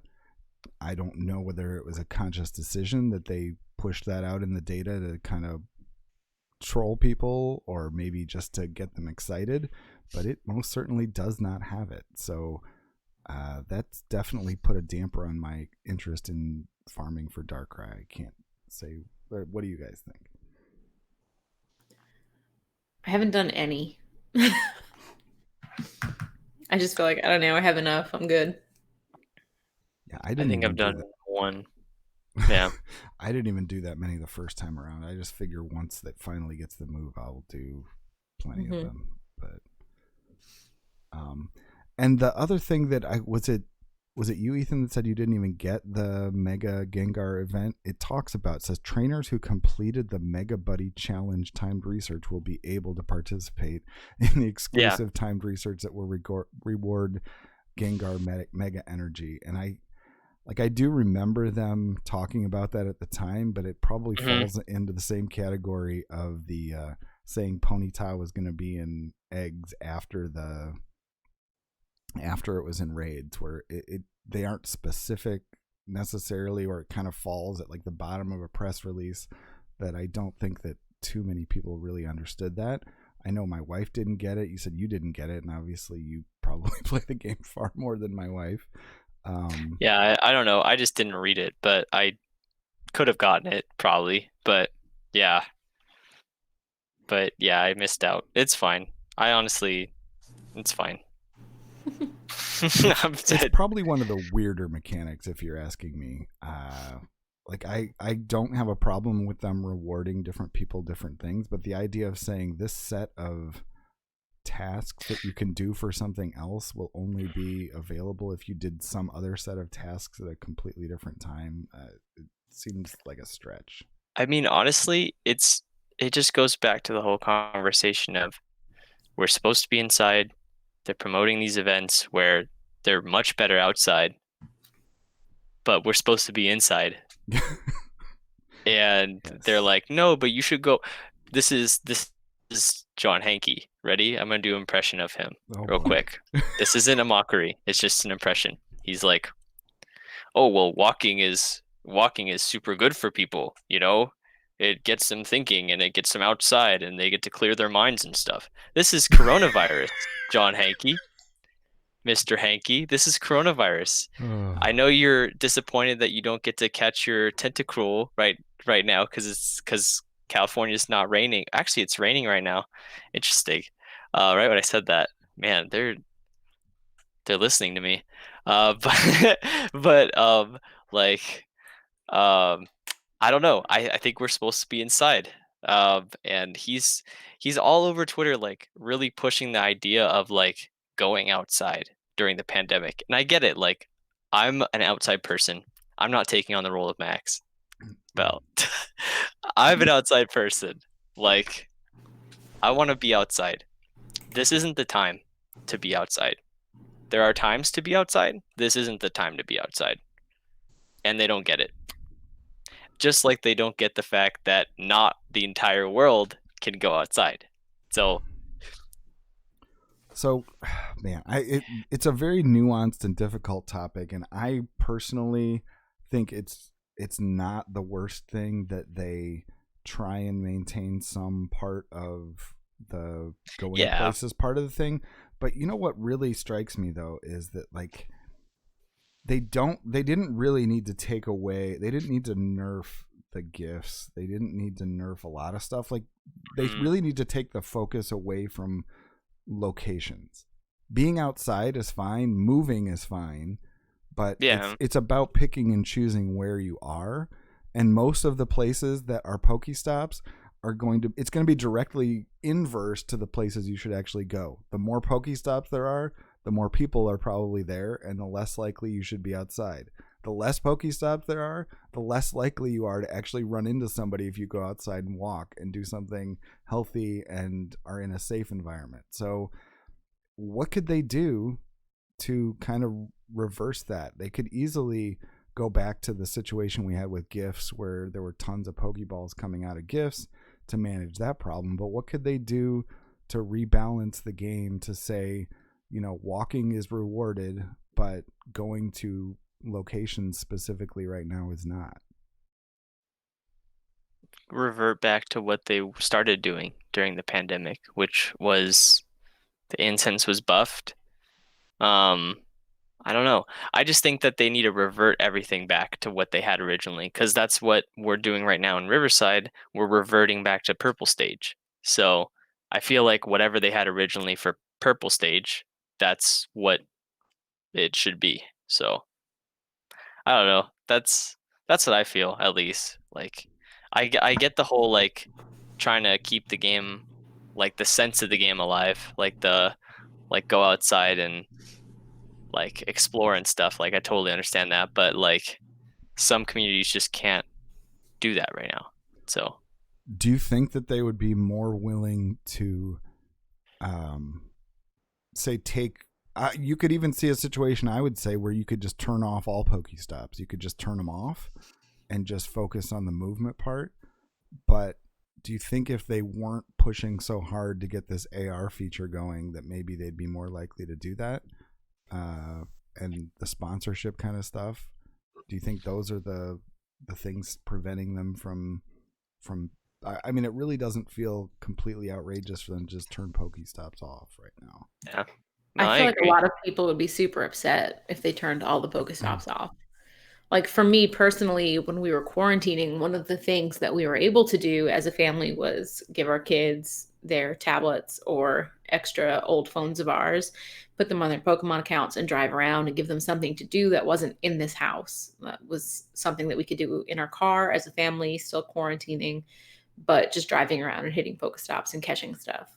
So I would have been super sad if they took away all the stops. But what if it was just the stops? What if they really encourage movement by the other things that they were doing? They just took a focus off particular locations where like you could still benefit by leaving the house. It just wasn't like. But by walking, because I wouldn't really want to get out of the car and like be around other people at a park to do that. And we couldn't really walk along the road here because we're super rural and I don't want my kids to get hit by a car.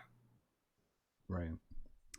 Yeah, I don't even know that I would have that much of a problem with them not worried about the driving part. That's probably more of a legal concern for them in terms of not wanting to have an increase in issues with people inattentive. Oh, I definitely don't condone driving while playing. That's why you have someone in the passenger seat. Right. You got to two-phone it. Two-phone it. Yeah. Yeah. I mean, I would just do you foresee that they're going to revert back some of this stuff? I kind of feel like when we were first talking about this way back before, I think you guys were even on the show, we were like, oh, do you think GoFest is going to get canceled? And Butters and I were just like, yeah. I think he said, yeah, I think it will. And I was kind of in between, but it was literally that week that they canned it after we'd started talking about it. And it really feels like where I'm at, I know things are getting worse. Where you're at, scientists, you say they're getting worse. Plenty of people anecdotally just seem to be saying that in a lot of areas it's getting worse or just not improving. It's not going to be the same everywhere, but do you foresee that Niantic might be forced to make a more global return to things that they've been doing, or do you think that they're just dead hell-bent on this?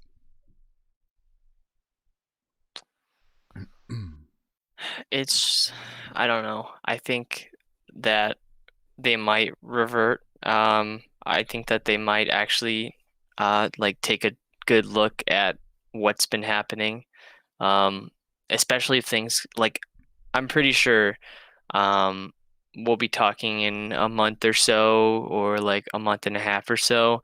It's going to be a flu season. So things are definitely going to get worse. And I mean, I've known this from March. I was like, oh, we're gonna be in quarantine probably for another year or so, because people are going to go outside for summer, and then they're going to go places for Thanksgiving, Halloween, Christmas, and it's all of that is during flu season. And it's just going to be a whole bunch of things combining together. It's just going to be a nasty mess. And I think that's going to create a lot of problems for games like this and businesses. And we might even, like I know like elections are right now, like we might actually have like another crash in like the market. And I'm hoping that's not the case, but it's looking pretty grim, and I don't want to be the bearer of that news, but I feel like we all knew it anyways, so it's not really news. So I think that they might actually consider looking into those things, but at the end of the day, they're a company. They're gonna make decisions based on corporate. It's not the actual individuals like like Alola Bunny, Errol, all of them. They're just what they are just like, they're not puppets, but they're like they don't really have like that much of reach for things like this. So I feel for them kind of being the receiver of all this bad stuff during the pandemic, because they do receive a lot of complaints and stuff, and they can't necessarily fix these things. So I hope that corporate will decide to look back at these issues and realize that maybe this isn't the best state of the game, and they might change some things here and there, but we will never know, to be honest, until the future. So I'm hoping that they'll revert, but yeah, well, we won't know. I'm hoping I'm going to put on my prediction hat. I'm going to say this week that they will roll something back. I don't know what it'll be, but I feel like they're going to move backwards, because I think that when they made the changes before, it seemed to be in response to kind of a growing consensus that something needed to be done, and I feel like that sort of consensus is really coming again, that it's getting very hard to ignore. And so I'm going to say that they're going to do something again. I don't know whether they can do everything, and they're still going to find ways to drag money out of us, but I don't know. I feel like things are gonna get rolled back. Yeah, I'm hoping so. I'm definitely optimistic in that sense, but yeah. And yeah, in terms of I was gonna say something. Dang it. I forgot what I was gonna say. I know I've made my other prediction off stream to you, and I'm gonna stand by it. I'm gonna put it on stream, which is that Alolan Marowak Raid Day, which we're assuming is going to get Shadowbone because it's in the game data, but I suppose there have been precedent for them not rolling out the move. I can't imagine any other reason for people to do Marowak Raid Day at this point, given that most people who pay to play the game would have done GoFest since it wasn't location specific. And but I'm predicting that on the Day of the Dead event that comes right after it, that they're going to forget to turn Shadowbone off, and that people are going to be catching wild Shadowbone Alolan Marowak, and that will be definitely a boon to them. Does anyone have a sense of exactly what the geographic constraints of the Day of the Dead thing is going to be? Because it says Latin America, but it's very, very non-specific in terms of exactly what is included and what is not. Oh, it's Alyssa, you're muted. My bad. Oh. Of course I am. Yep. Yeah. I was just saying, like, I would go to Texas if I had to. If I could reach it from Texas. It's not far. Latin America that includes Central? I would assume. I would say typically in my mind it would be Mexico all the way south. And so that includes Central. But does that mean that they will draw messy lines and that Florida will get it and maybe Texas will get it and such? Or are they going to be very precise with the way that they draw their geo boundaries? I can't imagine they will be. I mean, I'm not going to go to Baja for this event, so. Oh, that's right. You've got that. Man. I'm not going. Scientist. So. Scientist. You need to do it for science. I'm not doing it. Do you drive? I don't think I even know the answer. I do drive. Okay. I think you need to do it. I do drive. I haven't been on freeways yet. Oh, wow. Yeah. Yeah, I'm scared of freeways. But Fair. I just haven't been on a freeway yet. I feel like once I get freeway practice, I'll be good. But I could just go practice freeway like any day of the week, but just haven't yet. But I mean, I could drive down there maybe for science if my mom lets me, but I think the answer is no. So that was the real thing, was that you were just saying you're not doing it because it wasn't going to be an option for you. Yeah, it's not an option. Where am I going to go? I don't know. I don't know anything about the geography over there except that you've got some potential border. Yeah, there's a border issue, and then Baja is below the border. I'm pretty sure. I think, unless it's above, in which case I still don't think I can go. But yeah, was it this? Was it earlier than this past week that we got the Shadowbone pushed into the game? I know it's been integrated into PvPoke, but I'm really. Oh, let's see. We've got the October 20. So is this past week, I think. So it's 80 damage, 45 energy, 20% chance to lower target's defense by 1 stage in PvP is the stats that we presently have in game, I believe. Do you guys think that they will get changed before the move is released? And do you think that this move is going to be the new move of choice for a ghost move, or do you think that people are still going to want to use Shadow Ball? I think we'll probably stick with Shadow Ball personally, because isn't it just a little bit more oomph than... Well, what's cool about it is that it's it's a Rock Slide clone or Sky Attack clone, however you want to say, like Drill Run clone, but it has potential for a debuff. So what I think about that is, like, I don't know, I think it's definitely an Elite TM move. Like, for sure, it's a candidate for Elite TM. And I think that I definitely will be Elite TMing one of my Marowaks. And I'll probably be running Shadowbone and Fire Blast with Hex, I think. Or is it Hex? Yeah. Or Fire Spin. Maybe Fire Spin. I don't know. I haven't decided yet. But I just know that I think it's Hex, actually. But Hex, Shadowbone, Fire Blast sounds like a lot of fun. So, because those are stab moves. We're not playing around with no stab moves. We're just going for it. So, yeah.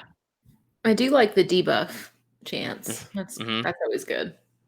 Yeah, So I don't know what the debuff is. I remember reading it. It was like a defense drop, I think. Maybe I'm wrong. Someone correct me in chat. Maybe they'll pull a Niantic and then turn it around, and it'll be like a self debuff. I mean, they probably will, and then it'll be like that for a week or so, and fix it. Let's see. Is it?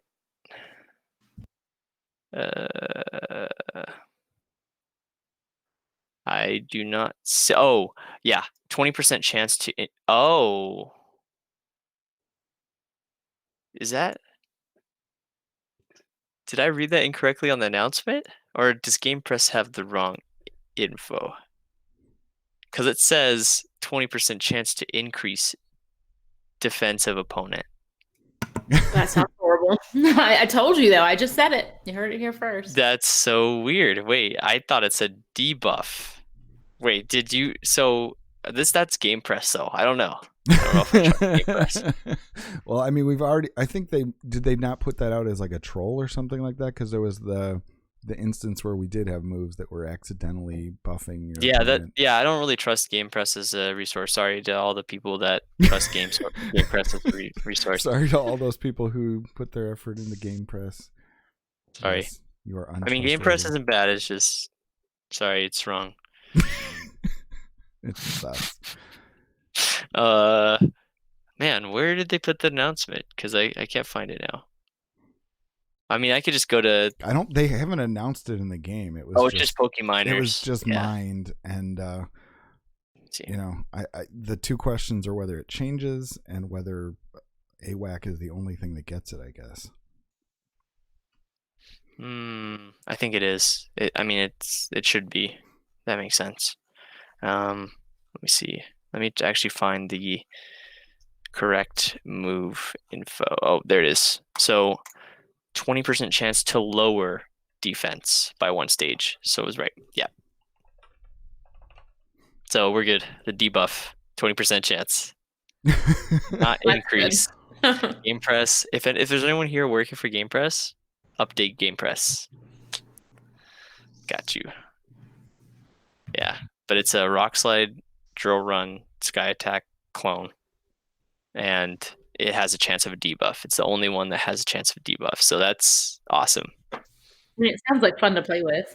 Yeah. I think it'll just be a situational thing. Yeah, definitely. I mean, Marowak already hits hard. So do we really need Shadow Ball? So I mean, I love Shadow Ball. Shadow Ball's great.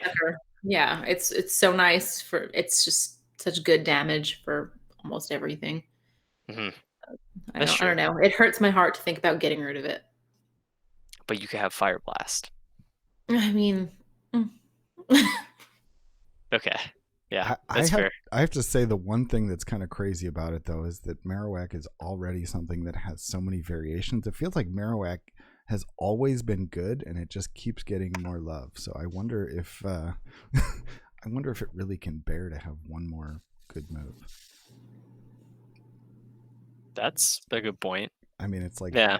I mean, Bone Club is bad, but like Shadow Ball is obviously good. Fire Spin and Hex are both good, and Bone Club is so low energy that it serves its purpose. So it's kind of crazy to think just how much love Marowak gets. I can see it being like the top of every meta and still difficult to get good IVs for new players. Yeah. It's true. So that's probably the last thing in the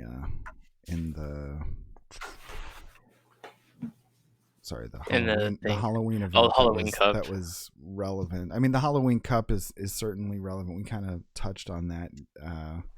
The actual one thing I think is kind of interesting is we've got the Game Press.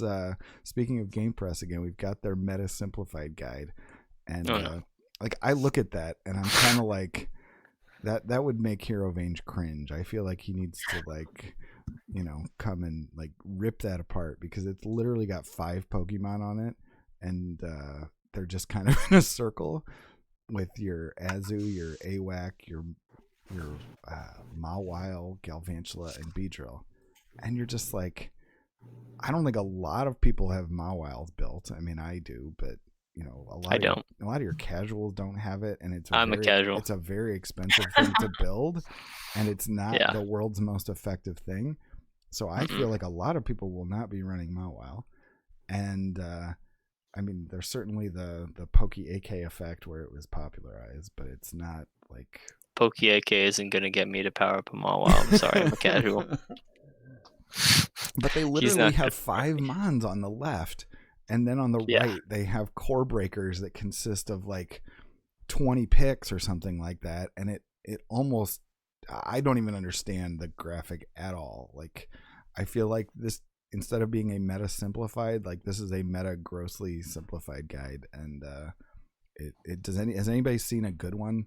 Does PvP Steve have one out that is more comprehensive? I think he does. I think he made a video on it.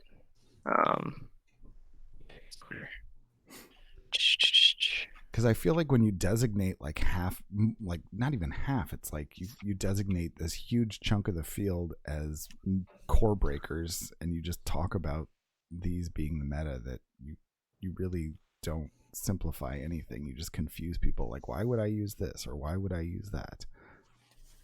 So a friend of mine in ARPVP compiled a spreadsheet of data from King's Battle League that he did in Halloween Cup. And just from I'm looking at the chart right now to see what was all up in there. I mean, obviously Azumarill was everywhere, and he said he ran Zweilous, Tentacruel, and Galvantula and did pretty well. Skunk Tank as a safe swap was horrible. And then Cressel, Galvantula, and Azumarill is probably the BBML of Halloween Cup. Man, I feel like it's been a hot minute since I've heard people say BBML. Like that don't that takes me back to the beginning Twitch streaming days. Wait till Great League comes back. Maybe we'll start hearing it again. Yeah, probably so. Yeah. Yeah, that's true. He also said really good things about Shadow Gardevoir, which I'm interested in because I used that a lot when Great League was around. You're previously. a charm holder. Yeah. No, I never double charmed. So, but I did like the Shadow Charm. Not two of them. Not awful. Oh yeah, I mean, just so many of the good things in this are just off to the side. Like I feel like Quillfish would be a lot of fun, and I know that Mandibuzz is on the top of the PvPoke listings, but it's still a core breaker as opposed to something meta, which I think is also confusing. What's interesting about that Shadow Gardevoir is he took every single lead that everyone ran through that and just ran all the sims, and Shadow Gardevoir would win 22 out of 30 of those leads. So, food for thought. Nice. Shadow Gardevoir lead. Mm-hmm. Guess I'm running it. There we go. Oh man. Let's see. Sorry. I'm kind of nervous to do my sets tomorrow because I feel like it's a good idea for people to do, if they're doing well in Master League or if they're doing like decent, do your sets tonight and then discover the meta tomorrow. Mm-hmm. I feel like that's... I'm going to do mine late. I'm going to see what people are doing, kind of watch Discord, see what's going on Twitch, and then do them really late. Definitely not touch Master. I'm scared to do them late like that because then the meta's already gotten a chance to digest. So I feel like... That's true. I feel like if you want to do Halloween, you do it at the same... Like you pick a time, you do it maybe like with a streamer. You don't queue into them, obviously, but like you do it with them, you experience it, and then it's like it doesn't get a chance to digest, Digest. How are we using the word digest here? You digest. Mean evolve? Yeah, or change? evolve. I don't know. Change. Let's stick with digest. That was good. I like digest. Because it's a spooky meta after all. So it's yeah. Digest is a really good word for Halloween. Indigestion from eating too much candy if you're my children. Candy. There you go. You can't digest all of the chocolate. I don't know. I don't know where I'm going with this, but I'm scared to do Halloween is what I'm trying to say. At least when it first comes out. I think that it's scary. Huh? I have been mildly confused, and I don't know whether anyone else is clear on this. Are we going to get anything other than Halloween Cup? Is it going to be Great League or is it going to be other choices, or only Halloween Cup starting tomorrow? I kind of assumed it was only Halloween. I think it's probably only a Halloween. I don't know. It's just interesting because it's the first time they've ever taken away all open metas, if that's the case. Yeah, that's true. That is true. Yeah, it's going to be interesting. I don't know. I don't think any of us know yet, but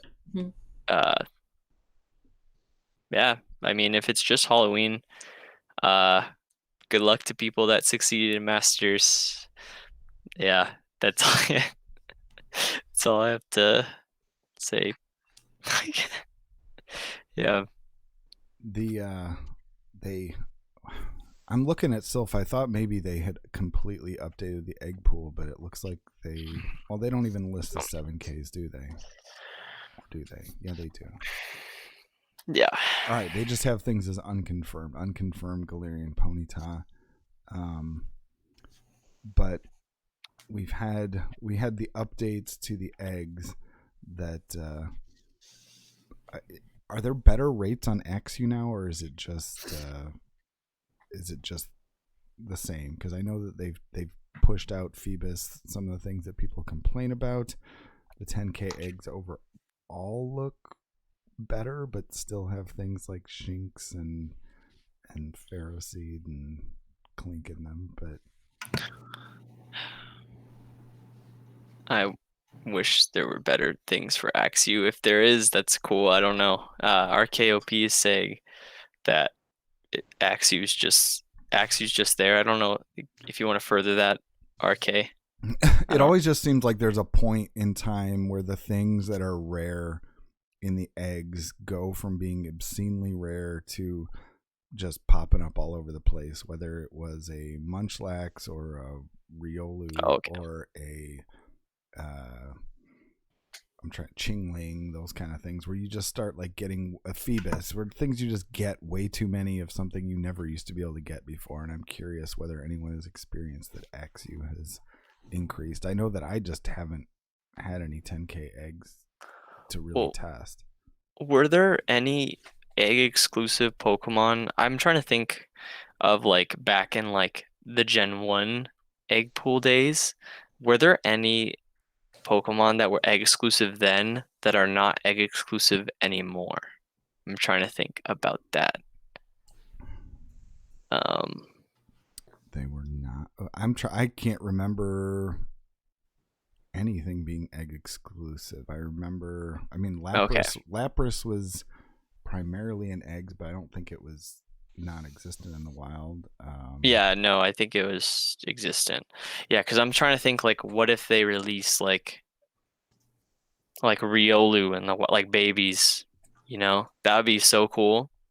But I don't think they're gonna do that. But I think it would be cool if they at least put like Tyrogue or Riolu in the wild, because I don't really consider them like, they are babies, I guess, but I don't really consider them babies. But because they don't look like babies, or I don't know. I don't know. It's like you can catch them in the main series, and they're not like I know you're supposed to hatch, I think, a Riolu in the main series, but you can catch them in the wild. I mean, you can catch everything in the wild in the main series, so it's like, it's weird. I don't know. It's just weird to have babies as egg exclusive to me. So it's I don't know. And they're not good PvP wise, so it's like you have to trade for them. Right. I mean, so speaking of things that typically come out of eggs and that you want better IVs on, I've had a very spotty experience with Alolan Grimer recently. It seems like it's out right now, but it only seems to just like pop up in like certain areas. Have you guys run into many Alolan Grimer in the wild recently? I don't think I'd say many, but I've definitely seen some. I just kind of wonder what the logic is there. Okay, so that's an example of something that's egg exclusive. Yeah. Okay, so that, like, if they ever decide to release like Riolu or Tyrogue in the wild, I think that would be a really good idea, because those Pokemon are actually relevant for PvP. All right, Resistive Corpse is calling out Cherubi as a baby that has spawned in the wild. That's true. That is. Yeah, it was egg only. Well, was it egg? Because it got released. It was lure. It had a lure too. That's true. There was a situation where you get it on lures. I can't remember whether was it released wild. Purely mossy. Wild? Yeah, it was the mossy lure. I think it's in the wild now. But the mossy, it was like mossy lure exclusive for a while. Okay, seems like But everybody's seen about the same number of Alolan Grimer I have. I don't really understand how they do or don't tie into the event, but I was just kind of wondering where they fit. It doesn't feel like it should be as rare as it is, considering that we got so many of them at GoFest, and they obviously are common hatches from 7K eggs, but it's been very spotty. We did get the announcement of the November stuff. Looks like we're just going to get a rotation of Terrakion, Cobalion, and Virizion. Maybe we'll finally... one of them didn't get Sacred Sword last time, right? Terrakion. Mm-hmm. And so hopefully it will get that, and it would be probably the most relevant of the three, I would think. From Oh yeah, actually Virizion didn't get it either. Oh, Did it? Was it just Cobalion that got it? Maybe. I'm trying to think. Did we have? I don't think. Yeah. I think it's just Cobalion. Yeah. Okay, 10 says that's probably correct. I think that might have been the one where they announced it was going to get it, and then they took it away or something. They might have that was in They might have even GBL. said they took it away, as opposed to like Aeroblast, where they're just kind of like, yeah, we're just not having that day. The most important news of this release, though, is clearly the Spotlight Hours, because we are getting the most important Spotlight Hour in the history of Pokemon Go. Jigglypuff Spotlight Hour is coming November 10th. I expect everyone to farm for their shiny Jigglypuffs. I will be. It can join my shiny Bellsprouts. I still don't have one. I guess that one I need to. I need a Bellsprout Spotlight Hour. I don't have a Bellsprout. And I was convinced Niantic was trying to send secret tinfoil signals to Max and I, because Cubone is November 3rd and Jigglypuff is November 10th. So I think they're signaling. I don't have anything for Meowth and Barboach, which are the next two.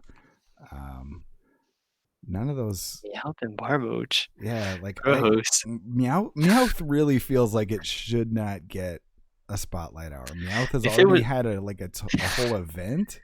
If it was Galarian Meowth, I'd be all over it. Or Alolan Meowth, or not Galarian.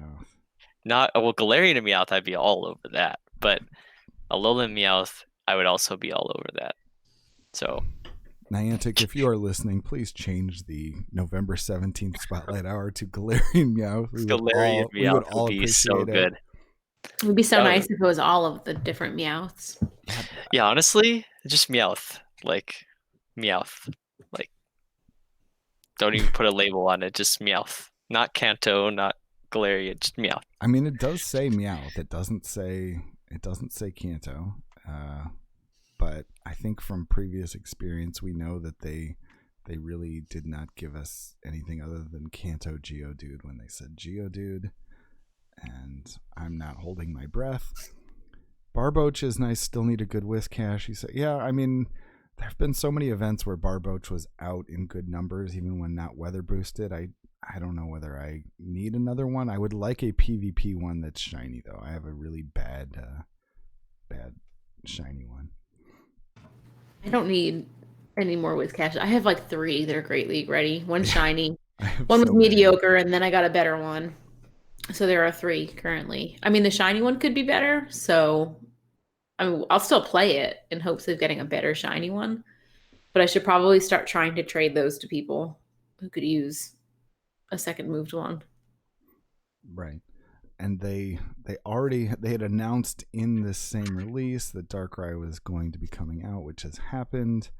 And it just says Thursday, November 5th to Monday, November 16th, a familiar Pokemon will be returning to 5-star raids. And a 5-star raid boss from November 24th to November 30th that they don't announce. So there's definitely some things left open. Do you think there's anything, what would classify as a familiar Pokemon that might be relevant to us, or do we think that's just way too vague? As long as it's not Pikachu in a costume. Oh god.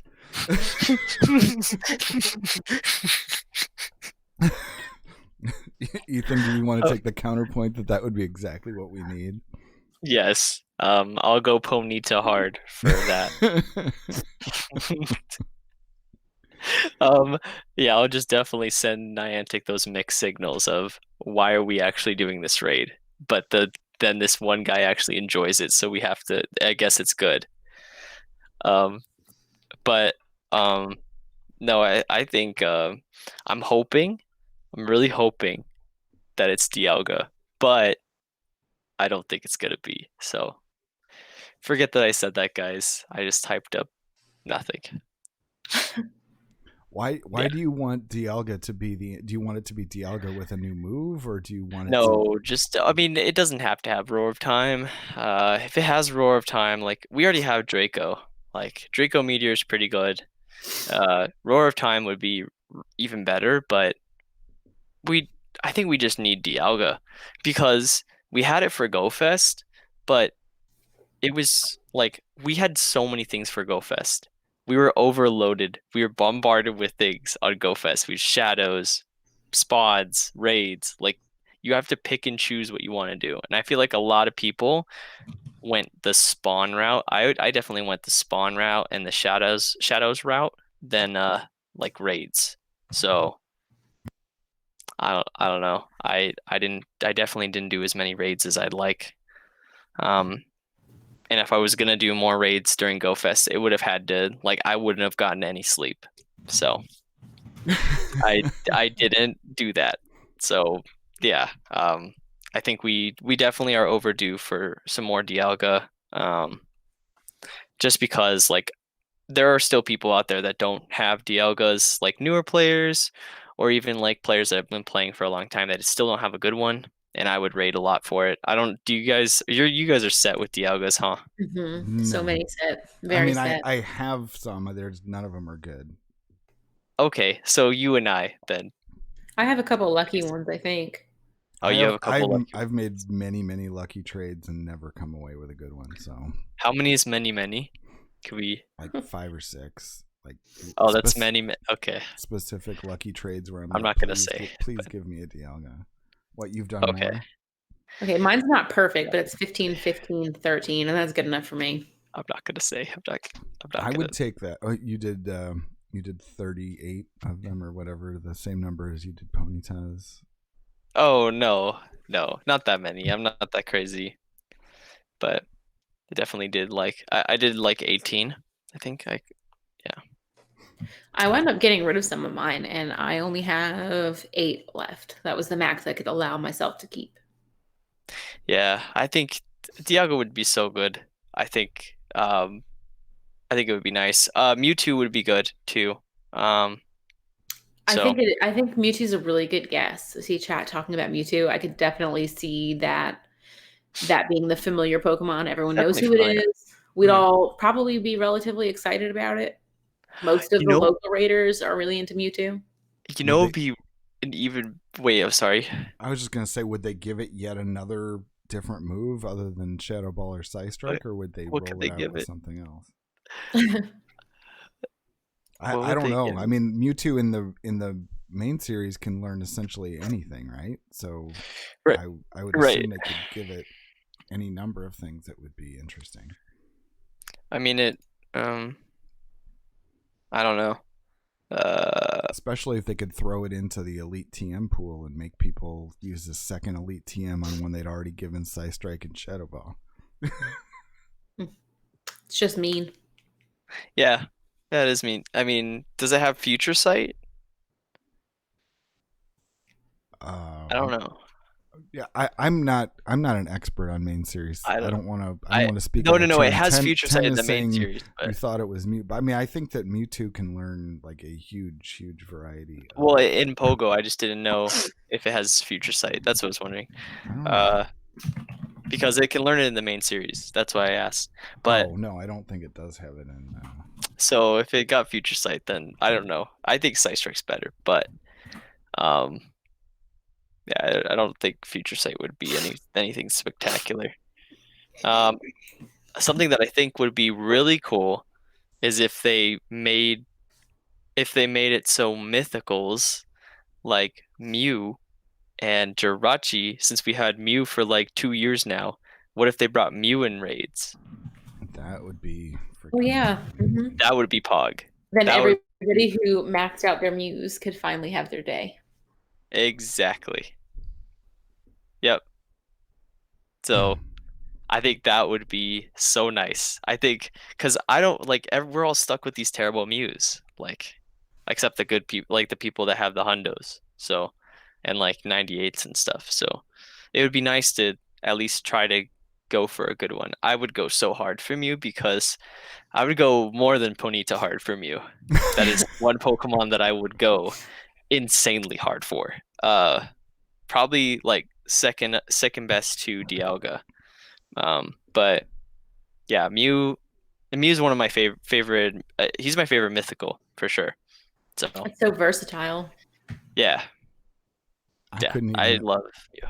I couldn't even imagine if they released Mew into raids and people had the ability to get better IVs on them. I assume it wouldn't involve any difference in moves, but that would change, I think, the Great League meta quite a bit. It would change all the metas. Yeah. And I think it would be for the better, I think. Because then like Azu wouldn't be as prevalent, I feel like.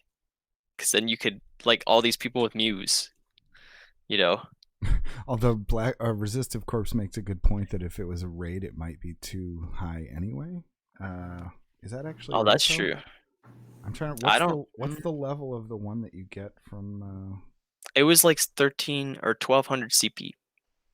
No, but what was the level of it though? I don't know. I'm just saying 1200 CP. I have no idea what level that is. I'm gonna look at what mine is. I powered mine up like a fool. So. Oh no! I left mine right at 1485. So mine's level 16 at 1457. Sad that is. Oh, so it was. A raid would not be. A raid would salvage the ability to use Mew in other leagues, but more, but it wouldn't necessarily change. Great. And then maybe you could have a GBL reward accidentally released with level 15 ones like we did for. Was it Landorus or something? I just think it would be so. Yeah, I think it was Landorus. I think it would be so cool. I mean, I just think it would be so cool to have Mew and like Jirachi and like other mythicals and raids. Even like Meltan for people that don't have the box. Like, why not like a day for Meltan? But like they could have done that alongside the Ponytas, but I don't know. Yeah, I think Mew in raids would be super fun. They buried a lot of stuff. Well, I don't know about a lot of stuff, but some very vague stuff at the bottom of the November release. It says that you'll get more information about the Pokemon hatched from an egg. That's fine. You'll see what kind of egg if you caught it from an encounter from a raid. But at some point, what was it? Be able to see if you caught it during a ticketed event. But they're going to show memories of a happy. What is it? Hope this update in your Pokemon take a stroll down memory lane together and reminisce on the happy memories of your meeting. Does this strike anyone's fancy? Is this going to be important to anybody? It doesn't look super exciting. Although maybe it'll take a step back toward what we used to have, where we actually had like exact geolocation on where we caught stuff. That'd be cool. I miss the little map. Yeah. There's a limited research event coming November 28th. Featured Pokemon will be announced at a later date, so we don't know what that is. It's probably not really a surprise anymore. Though, when they say limited research, do you think they mean more like the Reggie events, or do you think they mean more like the Drifblim event that we just had?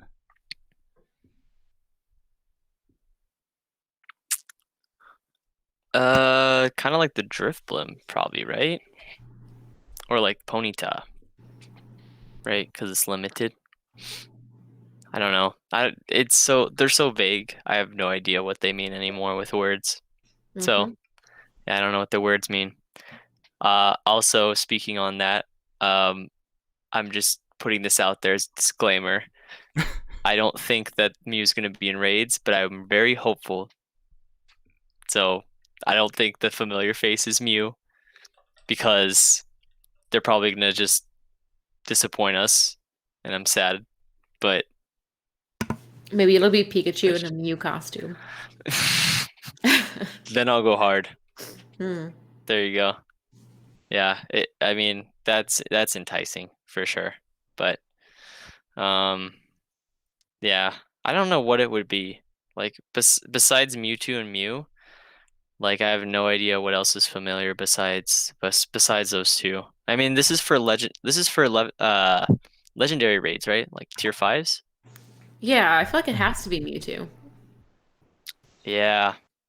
I just don't know like what are they gonna do with is it just gonna be mute I guess they're just gonna do Psy Strike or I guess. Interesting. I don't know. It sounds a little underwhelming if that's all it is, but I guess Yeah. when they call it familiar, I guess they're not really setting expectations too high, so it'll be hard for them to be underwhelming. At least they're more specific with their word choice, saying familiar instead of just saying a Pokemon or a new Pokemon. I don't know. I'm trying to give them credit and I shouldn't be, but Don't yeah. do that. How dare you? No, definitely not.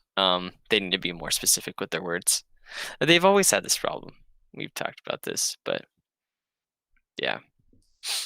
Anonymity is their strongest suit, actually. Yeah. Anonymity? Yeah. They're just huh? No, I'm just trying to figure out what you mean by anonymity. I mean, certainly John Hankey's doesn't keep himself anonymous. Oh no, I'm just saying with words. Or vagueness. I'm sorry, that's not the right word. Just vagueness is their strongest suit. Yeah. Sorry. Yeah, Not anonymity. They're talking in chat about trading only working in person, and that's another thing that I really feel like they need to revisit with Yeah. because so many of the mechanics in this game that revolve around trading just don't work very well in this Yeah, that's true. environment. And we've already harped on it many times about Mhm. how it's just absurd that you can have lucky friends that you'll never ever see in real life, and it's just pointless. Mhm. We glossed over the fact that that Go Stadium did release their information on the Go team up, which hopefully the Bellsprouts will compete. I don't know the status of whether we will get Max to join us with that. I'm guessing we might. Let's see. They always have a ban list. And let's see what the list was this time. Gfisk, Umbreon, Medicham, Deoxys Defense, and Scrafty. Do we have that on PV Poke yet? Do we have I don't think we have that meta yet. So you pretty much just have to go by feel or put in a custom meta. Obviously several prominent counter users being taken out, and Gfisk is obviously a huge player in the Great League meta. What do you guys think of that? I assume you guys are game to participate. When does it start? I'm opening the link. Let's see. When does it start? No, registration opens today. But I don't know when it Oh wow. starts. Yeah, I think that registration opens in 10 hours, but it says bans include shadow and purified versions. I don't think any of those things exist right now. I assume they're saying you can use Shadow and Purified of anything. I'm having last time I know that they didn't start when they intended to start, and there were some issues with the website that caused that. So I don't know whether they have given themselves a hard start date. Maybe they have not. They may be waiting to see how Maybe many they're people looking they to get. hit like a cap. Yeah. Yes, but I know I look forward to participating, and hopefully you guys will join me on the Bellsprout team, and we can make another run in the team tournament. We obviously enjoyed the ARPVP Battle of the Servers, and these are my favorite things to do. They're definitely a lot of fun, for sure. Mm-hmm. What do you think of meta without those counter users? It would look like as a general with the counter users and Umbreon and G-Fisk. Guess you could put it in quickly on the custom ranking. Let's see. You should be good at that, Mr. Meta Mondays. Wait, so what? So wait, so the Go Stadium meta doesn't have counter users? Or The Go Stadium meta excludes Metacham, Deoxys Defense, and Oh. Scrafty. So I'm just saying. Just those three. One. The meta's up on PV Poke. Is it? Oh, Huh. It looks like it is. yeah, it is. Oh, there it is. Sorry. Never mind. All right. So, I mean, Bastion's at the top. Bastiodon, Of course, yeah. It's a Marto meta. Evil So wall face. that's what I was gonna say about that. So, Marto is definitely at the top of the meta there, and then we got our good old pal Snowman, who's in second place and fourth place, and then Azu. So lots of familiar faces. What do you think that'll mean? So if you're trying to come up with 4 teams for people, do you think they're all going to need to find a counter user to deal with a Bastiodon Registeel kind of situation, and people are just going to have to resort to like those lower tier ones? I guess you've got Machamp, Sirfetch'd, Primeape. How does it work Obstagoon. using Obstagoon's my favorite. Obstagoon's fun. How does using the same like Shadow Machamp? That's not allowed, right? Or I believe that is correct. Yeah, you can only have one or the other. Yeah. You'll probably see a lot of Sirfetch'd, I would have to think. Mm-hmm. Definitely a fan of Primeape. It's not I guess it's not quite as grim as I thought. I mean, Vigoroth is obviously popular. Alyssa's expressing her love for Obstagoon, Machamp. Oh, I would fight you guys for it for sure. Mm-hmm. I know last draft I was kind of like, oh, I'll take whatever. Like, no, I would throw hands for that one. All right, you look forward to that. Hopefully, we'll be able to stream that as well. The team selection, and we can watch blood be shed as Alyssa takes us all down over her picks. Maybe not though. It's so far down in the meta, but I like it so much. I wonder what makes it so far down in the meta. I mean, it loses to a lot of the things that are high up in the meta, like Azumarill, Altaria, Swampert. Snowy Cast Form is rank 11 in that meta. Shadow Raikou is number 10. Yeah, Shadow Raikou. Those are there's crazy picks. There's a lot of spicy picks in this thing. Like Shadow Skarmory is available too. Obviously, you're not going to have Brave Bird Sky Attack. Like Venusaur, Magnezone, Mandibuzz. Yeah, there's some picks in here that are not as common. For sure. Would be interesting. Zebstrika is even there, by the way. What? Mm-hmm. What? Number 49. Okay, 49. That's still a little deep. I've used that's higher than Obstagoon, I think. Yeah, I've used Zebstrika. It's a little bit higher in Open GBL when it first got Flame Charge, and I was having fun. It beats with it, Bastiodon in the ones. as much as I told you that I'm going to break from running a pure meta team and I'm not going to be told no, I don't think that y'all will let me get away with running Substrike because that's just... Really? Because it beats Bastiodon in the one. Well, yeah, I still don't think I should be trusted with that. I don't know. We'll see. We'll talk Because it has about Flame Charge. It has Flame Charge. Flame Charge is amazing. I love it. Yeah, exactly. So.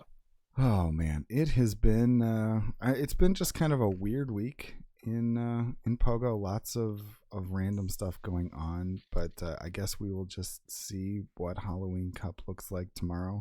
Is there anything else that you guys think that we need to talk about? We didn't really get too far into the Marsh Cup meta.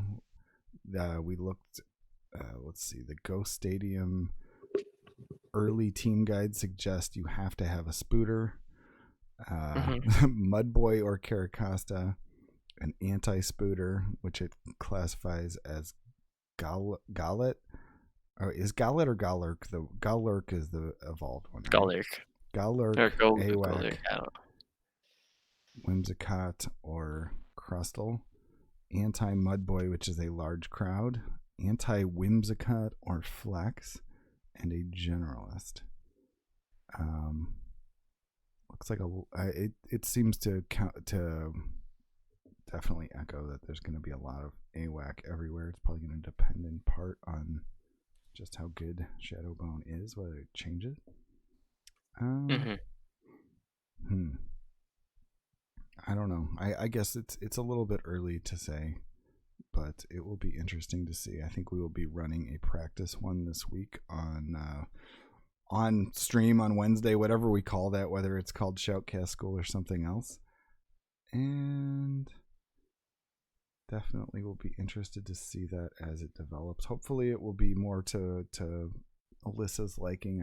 I think the other one was, I think it will be. I think the previous one was just so intentionally GBL mirroring that it probably just isn't. It's offsetting. Yeah, it is. Leaves a bad taste in your mouth. Off-putting, you mean? Yeah, did I say the wrong word? Maybe I'm getting tired. You said offsetting, like... yeah, I said offsetting. Just like I said an anonymity. Yeah. Anonymity. Nice. That's anemone. An anemone. An anemone, yes. All right. If there's nothing else that you guys can think of in the PvP world, you guys are free to bring up anything or shout anything out. I know Alyssa said she's going to take a nice long break before the next battle of the servers, so I'm not even going to ask her about that. I'm going to wait until she types something in the outline that's like, we've been talking about it, and then I will get excited. Maybe either before or after Christmas. It'll be like, oh man, so it'll be like a great gift to unwrap and a very merry bots. That's awesome. All right, let's see. Rocksteady is playing Among Us. Yep. We talked about playing Among Us, but I don't think that's not happening, is it? No, that doesn't have to happen. We did, yeah. I mean, So I don't care if it one happens. I feel bad for scientists though, trying to keep him up. Why don't? I'm fine. Why don't we throw? You want to throw into London or Wally Dog or what? Any other options to throw out there? I think it's just London or Wally Dog. All right. Let's just give the viewers to Wally or to London since he is sitting lower at the moment. Spam those emotes, say hello to London, and we will be back next week. We will hopefully get ourselves a guest. Hopefully we'll have a very eventful Halloween Cup PvP week, and hopefully eventful in the best way with some interesting news as opposed to any sort of drama and controversy, because I don't know that I need any of that in my life. Definitely check out London if you have not already. He's been on the stream before. Give him a follow, and spam the emotes if you've got them. Good night, everybody. Bye.